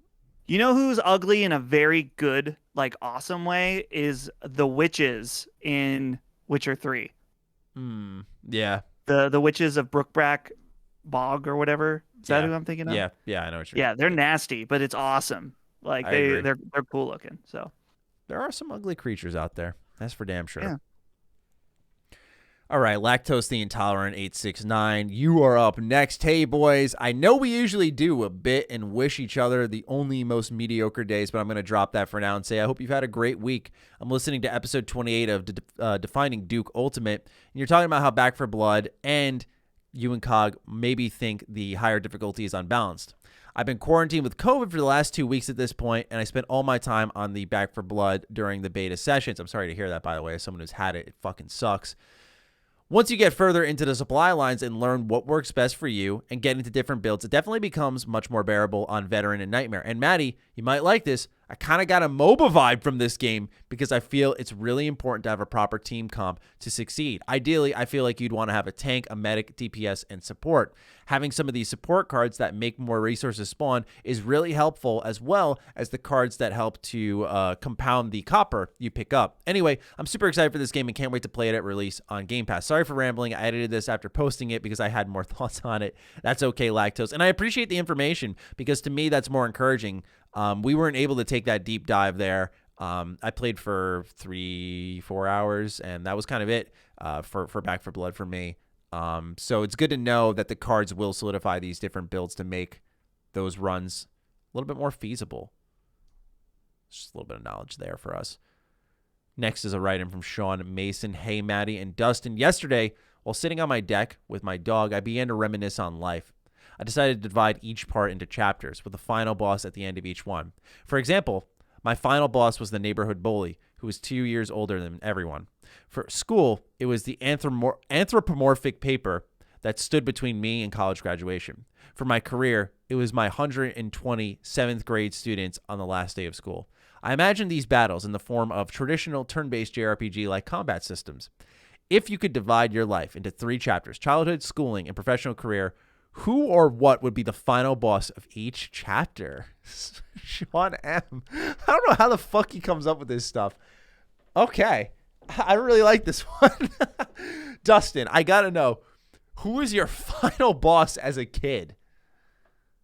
Well, I didn't really have any bullies or anything. I feel like mine are more serious in that when I was a kid, so let's just say childhood is like elementary school and then schooling is like high school through college or whatever. Okay. I don't know. When I was a kid in elementary school, I had friends, but not like close friends because I didn't really have a lot of, wasn't a lot of kids in my elementary school that had a lot of similar interests as me. And I was always like stressed about school stuff. So I feel like the final boss was me getting over, like finding new friends in junior high because there was a much larger pool of people to know. And just like chilling out a little bit about like being stressed out about stuff. A 5th and 6th grader shouldn't be stressed, but I was. But I don't know. I've gotten better at it and worse in other ways. But okay, let me just I'll quickly go through these. Schooling. Final boss of schooling. Probably the school itself and my own laziness, just because by the end of high school I got super lazy. I wasn't like failing classes. In fact, the lowest grade I ever got in a class was a D, and it's because partially I was lazy and I had mono for like a week and a half before finals in Japanese, and I did not do good. So it was partially my fault, partially the mono's fault. So overcoming that, as far as my professional career, the final boss is Colin Moriarty. No, but like as far as getting the job, like the boss was like making sure that I did everything that I needed to do in order to impress Colin enough to get him to hire me. So it was like a weird Undertale boss situation where I wasn't trying to kill him or end him. I was trying to get him to like me. So it worked out. What about you though, Maddie? That's funny. All right. Yeah. So I was thinking for my childhood, I was a really sick kid growing up. So I'm going to say my battle was with the immune system. That was my final boss of the first chapter. Like I had really bad colds, coughs. I had allergies. And I both grew out of it, but also realized that there were like certain animals and stuff that caused it. But it was like I like think back, I was always sick when I was growing up. Always, always, always. I was such a sickly kid. So I'd say, yeah, my first chapter boss had to be the immune system. I had to battle that back. Much like Dustin, for schooling, we'll say my final boss for that chapter was my shadow, if you will, my other self. Yeah, because I was pretty lazy, and I guess I should use lazy sparingly because it was a mixture of that, but also I was doing stuff with my time that's paid off. Just, you couldn't have predicted it back then. Simply, I was kind of knocking on the door like ever so slightly. When I started to grow my channel in high school, that's how long we've been doing this. Is MrMattyPlays started in 10th grade. So, when I played Skyrim and that sort of grew things, and I was just trying out all different types of content, hoping things would work. And so I was always thinking and mulling over that. So really my schooling boss was with myself, because, I was always fighting with myself and what was right and wrong. And, of course, making sure that I did the right thing, which was completed school with passing grades, which I did. There was no one there that was more obstructive than me. There was no one else. Sure. Then we move into the career path. I guess technically the fight still goes on, because it's like I haven't reached a point where it's like, okay, we're settled, right? Or we're sitting here. So I'm going to say my final boss for this point was the endless battle with the algorithm. I've always been pretty confident. I make good content. I feel pretty good about that. I think I'm an entertaining and informative guy at the bare minimum. And so I felt like that's only gotten better over the years. Not that it started that way, but I felt like I wasn't offering garbage in the first place, which does exist on YouTube. And so I felt like I was at a pretty good idea. It was just about breaking through the bots, getting scooped up a little bit, just a little bit, and just keep inching your way through. And so it's this, think of Kingdom Hearts 2 and the Battle of 1,000 Heartless, right? I'm having that with the algorithm a little bit here. I'm pressing the triangle button using my, like, what is it called? Like Sky Reaver or whatever. I'm just like, woof, woof, woof, going through all the Heartless or the algorithm bots. And that fight continues on. So my third chapter is not quite over yet. But, Sean, I appreciate the insightful question. And I don't know how your brain brought you to this point, but you should be studying in a science lab as far as I'm concerned. All right. Man. Let's keep going. Brandon Stark is up next. Hey, gents. Hope everyone is well. I can't wait to see the fresh ham and the other new project. I can only guess you guys have already talked at length about that today, so I'll ask about another topic. My girlfriend bought us both Red Dead 2 on PC on August 1st. Time of writing this is August 19th, and I have 50 hours in the game. I would guess I have maybe 15 to 20 hours left. I usually don't have that much time for games. I just had a long weekend from work and school. I also want to play Psychonauts 2 to prepare for the second one, or I'm sorry, play Psychonauts to prepare for 2, and Dishonored 1 and 2 before Deathloop.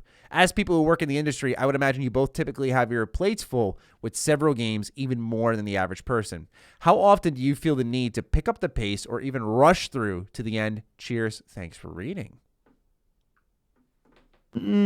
Only with like really big games, I feel like. I mean, it's different for you, Maddie, for reviewing. Sometimes you are like, you have to, no matter what. But like when we do, let's say, I'm trying to think of what the next huge PlayStation release is. Bigger than Deathloop, because I think Deathloop is big. Horizon. Let's say Horizon.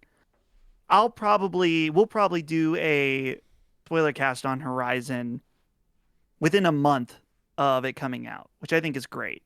I think like 2 to 3 weeks is the ideal. Which I don't know. Most of the time, that's the nice thing about Sacred Symbols, is that we can really go at our own pace for sure. So, there's sometimes like where I'll rush just because I want to know what happens. Like I'll rush to the end. Like Red Dead Redemption 2 was one that I rushed to the end just to know what was going to happen, which I think is unfortunate because there's a lot of stuff I missed in that game. But what about you, Maddie?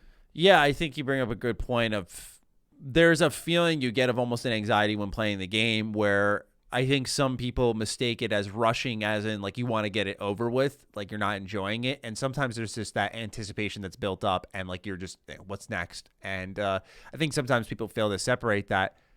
So it's funny you bring that up. But for me, with reviewing games especially, there's a fine line you do have to walk that I feel with most games I review of, am I meandering too much? What I like to do is sort of a controlled pace of start it, play the story, and try to replicate how I would play it without any time limit, right? So let me go off the beaten path because that's valuable information. Some reviewers literally gun it down the middle and then go back. And I'm like, that's probably not how most are playing it, right? They are smelling the roses. So I want to make sure I accurately represent what most people will be experiencing, because I think that's where a lot of reviews go wrong. Not to turn this into a tangent, but I just think a lot of game reviewers play it in such an obtuse way that they come out with a more negative impression, because some games are experiences that sort of unfold and surprise you. And, maybe you're supposed to go off the beaten path a little bit and enjoy that before going back to the story. And it kind of creates this more full picture of what the game's all about. So I try to walk that fine line with literally every game I review. The only difference is there is an internal clock that you sort of have set, which is you have to make a little bit more time for gaming, because you want to I try to overcompensate. So with my review right now, I knew the game wasn't going to be super long, I felt, at least based on the type of game it was, but I was thinking to myself, let's not get complacent, because I think some reviewers do that too, and they end up grinding it out. Once again, not how anyone, there's probably 1% of gamers who play it this way, where you just have to like go, got to get to the end, got to beat it by Saturday because reviews due Monday, and so this and that. So I try to overcompensate and make sure like I'm putting my hours in.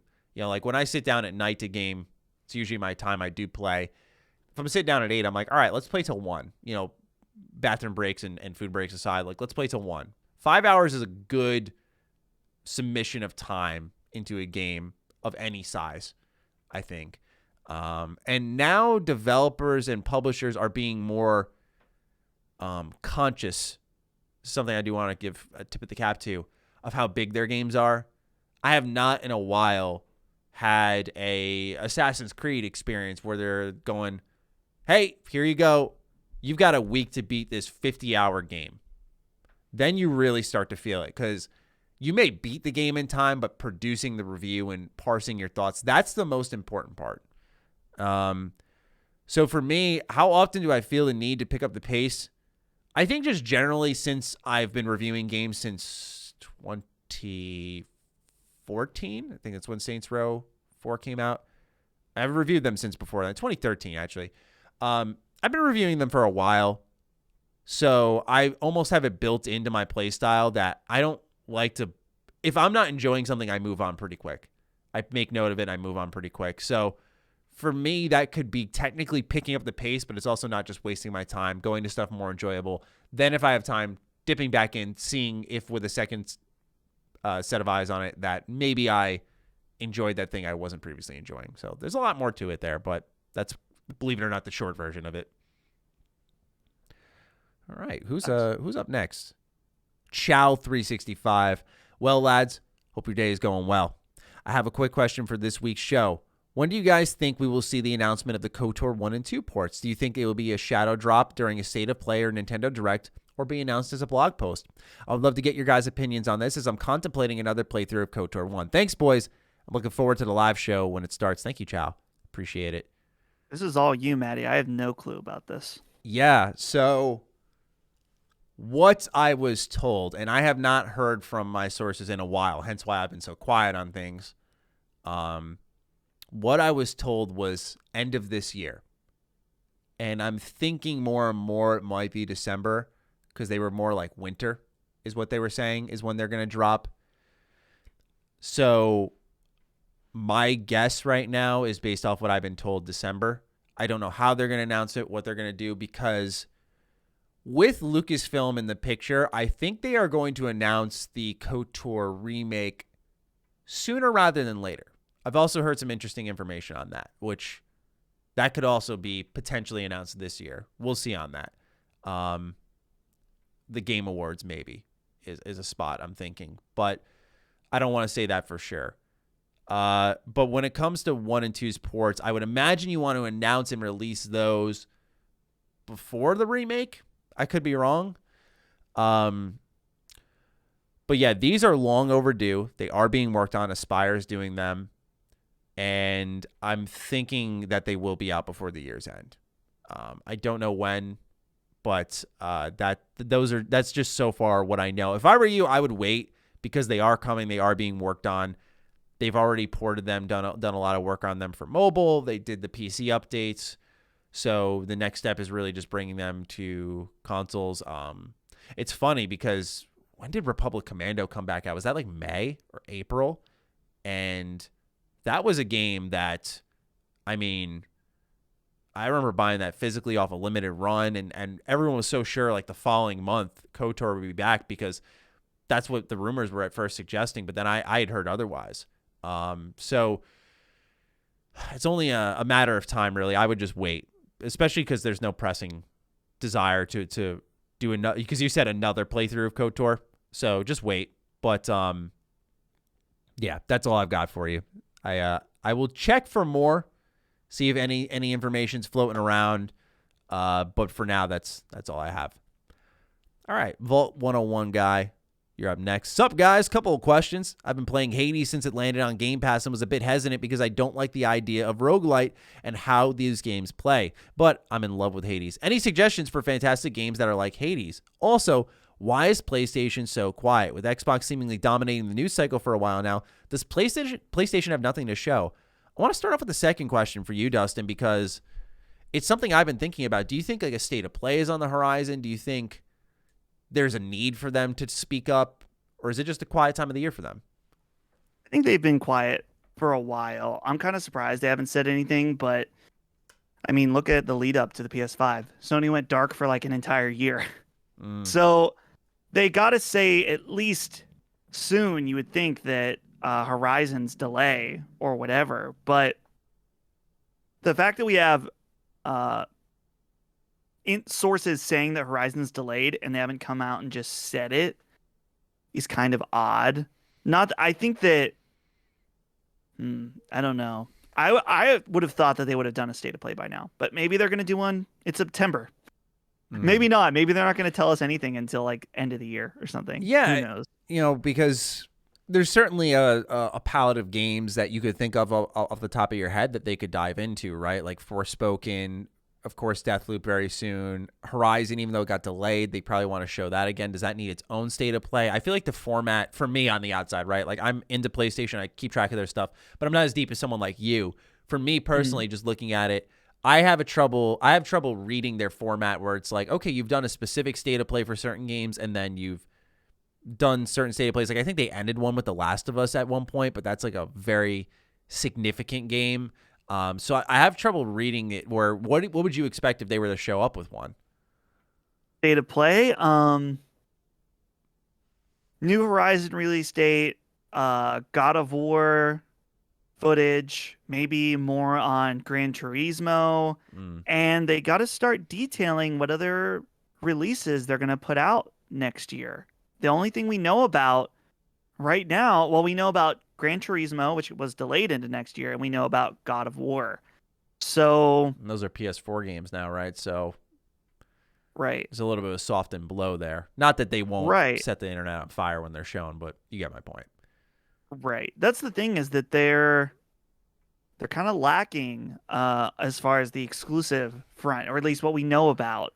I mean, we know about 3 games upcoming for next year: Horizon, Gran Turismo, and God of War. But even just some partnered stuff, I think would be cool to see. And then, dude, next year they're gonna start talking about PSVR if they want to release that next year as well. Yeah, true. So I wouldn't expect to see PSVR 2 until next year, though. So either way, I'm surprised they've gone this long, but also not surprised. But I think I don't know. They're selling consoles without any issues. Yeah, so. right. So they don't care. That's the main point there, that they're not pressured. If their consoles are flying off the shelves, which they are, people are buying their games, which they are, they're fine, right? They don't need to say something if they don't need to, which I think is good. It's really interesting because I remember when Ratchet and Clank came out, we were so sure that there would be another state of play sort of detailing, and there was, but I'm saying like a major one detailing what's coming soon. And really we just have Deathloop, and that's kind of it. There are exciting things on the horizon, like I think a Sifu every time. Like Sifu looks great. Yeah. But yeah, I think this type of news cycle where Xbox is in the conversation more will be consistent, not because like, oh, Xbox is winning.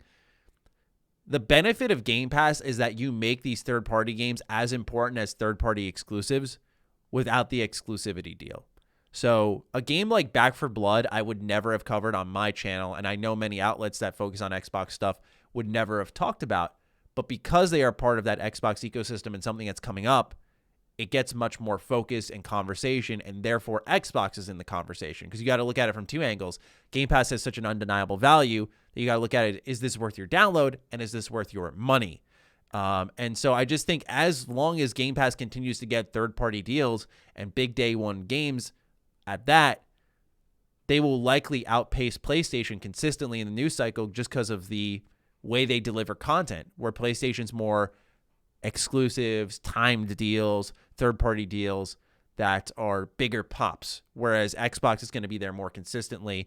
You know, we're still waiting on their big pops with all the acquisitions they made years ago, and it's going to start next year, but we're still waiting on that. And one of those big pops this year, as we heard, just kind of got softened. So I don't think PlayStation's in a dire position like some may think, where their silence is bad, but I would expect Xbox to overshadow them in the conversation a little bit.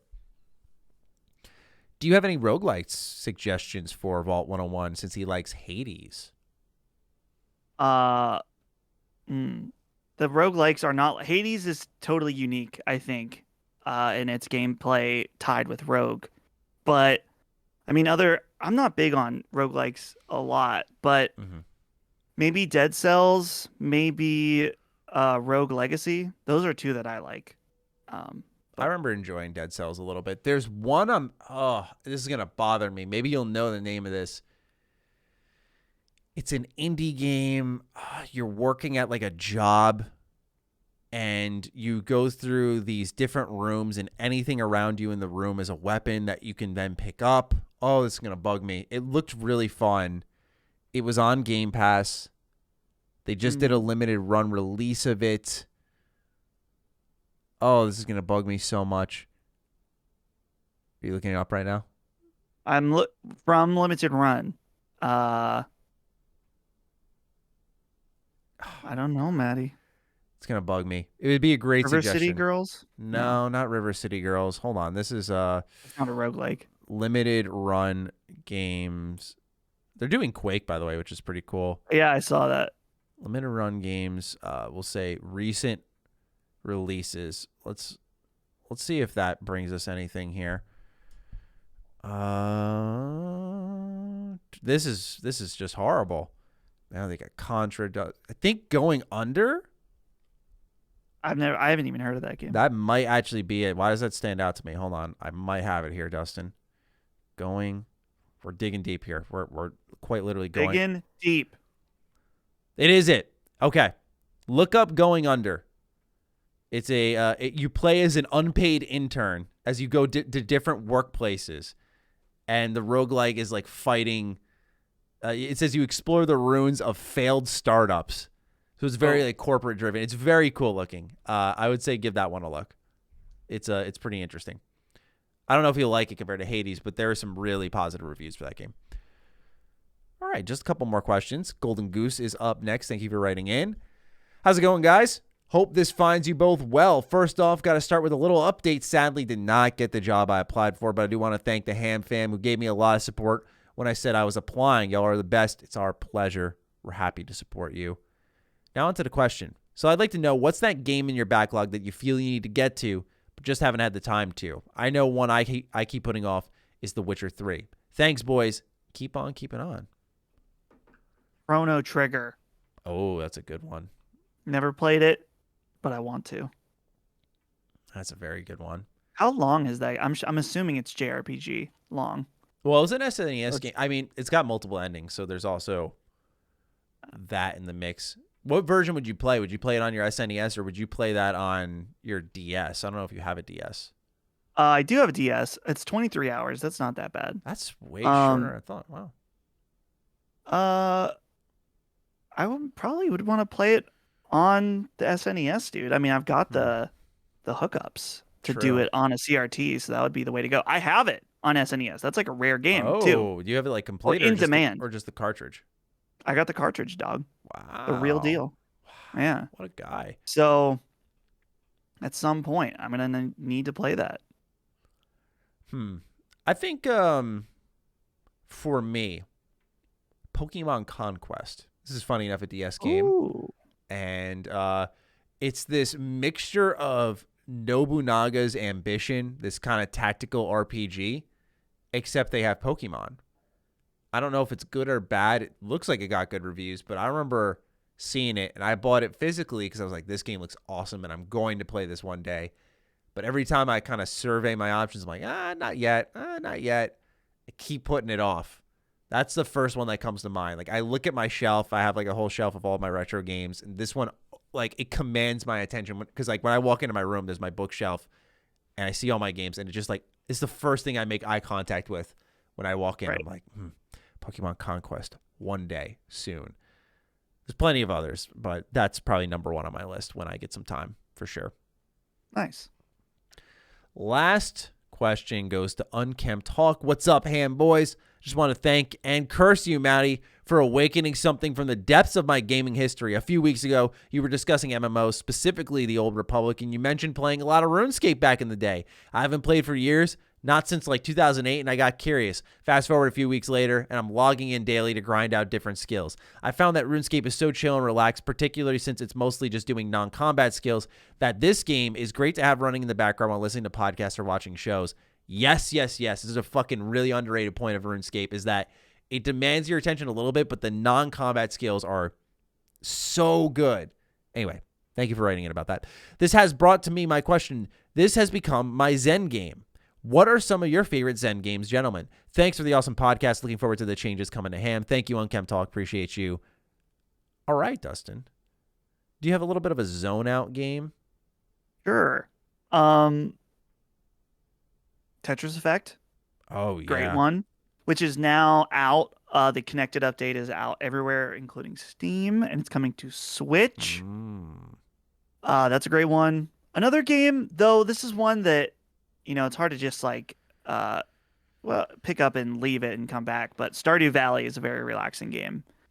And, dude, also a little Zen game for me is Roller Coaster Tycoon. We talked about that the last few weeks, but that's like a very, I don't know, relaxing, monitoring things going on type of game for me. Yeah, my pick, those are great picks because they make sense. Dustin, my pick is so fucking weird. Okay. League of Legends. Dude, MOBA dork. I know. Alert. Every time it comes up. I know, but I'm gonna say the reason it's weird beyond being a MOBA dork is these, like, people sweat in lobbies. Like, it's a game that definitely you just need focus for. But every time I play it, I throw on some lo-fi. Like little, like I love listening to video game lo-fi. Some suggestions to the audience, like Mario lo-fi, Zelda lo-fi, Pokemon lo-fi. Pokemon lo-fi at the top of the list. There are some fucking amazing remixes. Shout out to Glitch City, incredible artist. She does really good work and has made some of my favorite Pokemon music ever. I use some of her work in my videos. Like, it's that good. So check her out. But I just fire up their work and just play. I think part of it's because there's no story, there's no dialogue. It's just a game. And I'm listening to some relaxing music. My day is over. Like, I don't play midday league. I don't get a quick match in. I'm always at the ass crack end of my day. Just a little bit of league. And I don't go back to it always, right? Like, I haven't played it since I started reviewing stuff, but that has been Zen for me. You know, getting the boys together, hopping into a lobby is like three of us, and just listening to some tunes and chatting and playing. Kind of like how you said that you, Jimmy, used to do with Destiny 2, right? And Right. I think Ben was there for that. You know, kind of like that. Just get the guys together most nights, play a little League. And SWOTOR, of course. SWOTOR has been pretty zen because that's like really easy game. Maddie, before we end the questions, I'm concerned. No questions from Natural Calamity. I noticed What that. happened? I did notice Is that. are you okay, Natural? Let us I hope know. he's all This right. is this is a very unnatural calamity. that Yeah. is happening. Oh, no. That was pun intended. Yeah. Fuck you guys. Yeah, he was excited about the changes to H.A.M. So naturally, hope you're doing well, man. Yeah, very strange. Maybe we're not recording too early, right? It's 3:30 as we wrap this up. It's earlier than usual, but we'll get him. Yeah. But definitely a little bit odd. Feel like our show's incomplete. So, well, we can't wait for you, Natural. So sorry, we're gonna have to wrap this one up without you. Ladies and gentlemen, thank you so much for listening to episode 315 of the H.A.M Radio Podcast. And to those of you, I have not read your feedback at all yet, but those of you who are patrons, thank you for your support on H.A.M Radio Live. And to those who are looking forward to it now, who are free listeners, I just want to thank you in advance because it's a little bit of a scary change even for me because it's, this new thing that we're doing after we have something established that's just working fine. But I do feel the need to shake it up. And so I'm really trusting the process and the vision on this one. And I hope that you all share a similar enthusiasm. I'll be curious to see what your thoughts are when I peruse the comments again for this episode. And so I thank you once again for your honesty, your feedback, your generosity, all that stuff. And Dustin, any closing thoughts before we wrap this one up? No, I'm just it'll be long gone by the time this posts, but I'm about to stream the Ghost of Tsushima DLC. Yeah, man. Excited to dive in. Yeah, you're on the move, right? You got half an hour to your stream, and from there, That's right. I mean, before that, you were telling me all you were doing. You're a busy boy. Yeah, I think 2 podcasts and a stream on the same day was maybe.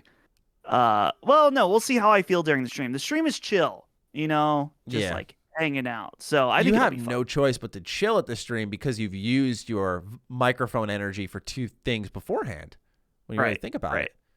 So hey, man, we got the endurance. I'm just gonna get Maddie. I think I'm gonna get some tea actually with some honey. Do you still soothing? I was gonna say, do you still get that vocal fry that you were having some issues with? Because I used to get that, and now since I've podcasted so much, I don't anymore. It is better, and I think the vocal fry was because this room gets really dry in the winter. So as soon as summer hit and the humidity went up, no problem. Mm-hmm. So gotcha. I've started to I got a humidifier in this room in the winter when it gets dry. So smart. Other than that, I mean, my voice feels a little strained right now, but not scratchy. So I'll just get some tea and chill, and then I'll be good to go. Cool. For the next round. So cool. Just want to make sure you're doing all right. Yeah. And once again, thank you to the audience for listening. This week's hashtag. I feel like it should be about Halo because that was the most emotion that brought Halo's out. heartbreak. Halo heartbreak. Yeah. That makes it sound worse than it actually is because it's still fine. It's like it's disappointing, but it's fine. We'll see. Maybe it's not fine. I don't know. Maybe it's not. I don't know. Well, Halo heartbreak is good because it's 2 H's. Yeah, I like that. Halo heartbreak. Hashtag Halo heartbreak. Yeah, let us know you got this deep. We'd appreciate it. And with that, we hope all of you stay nice and cozy until next week when we catch you with another episode of H.A.M Radio Podcast. And we'll talk with you very soon, all right? Peace out. See ya.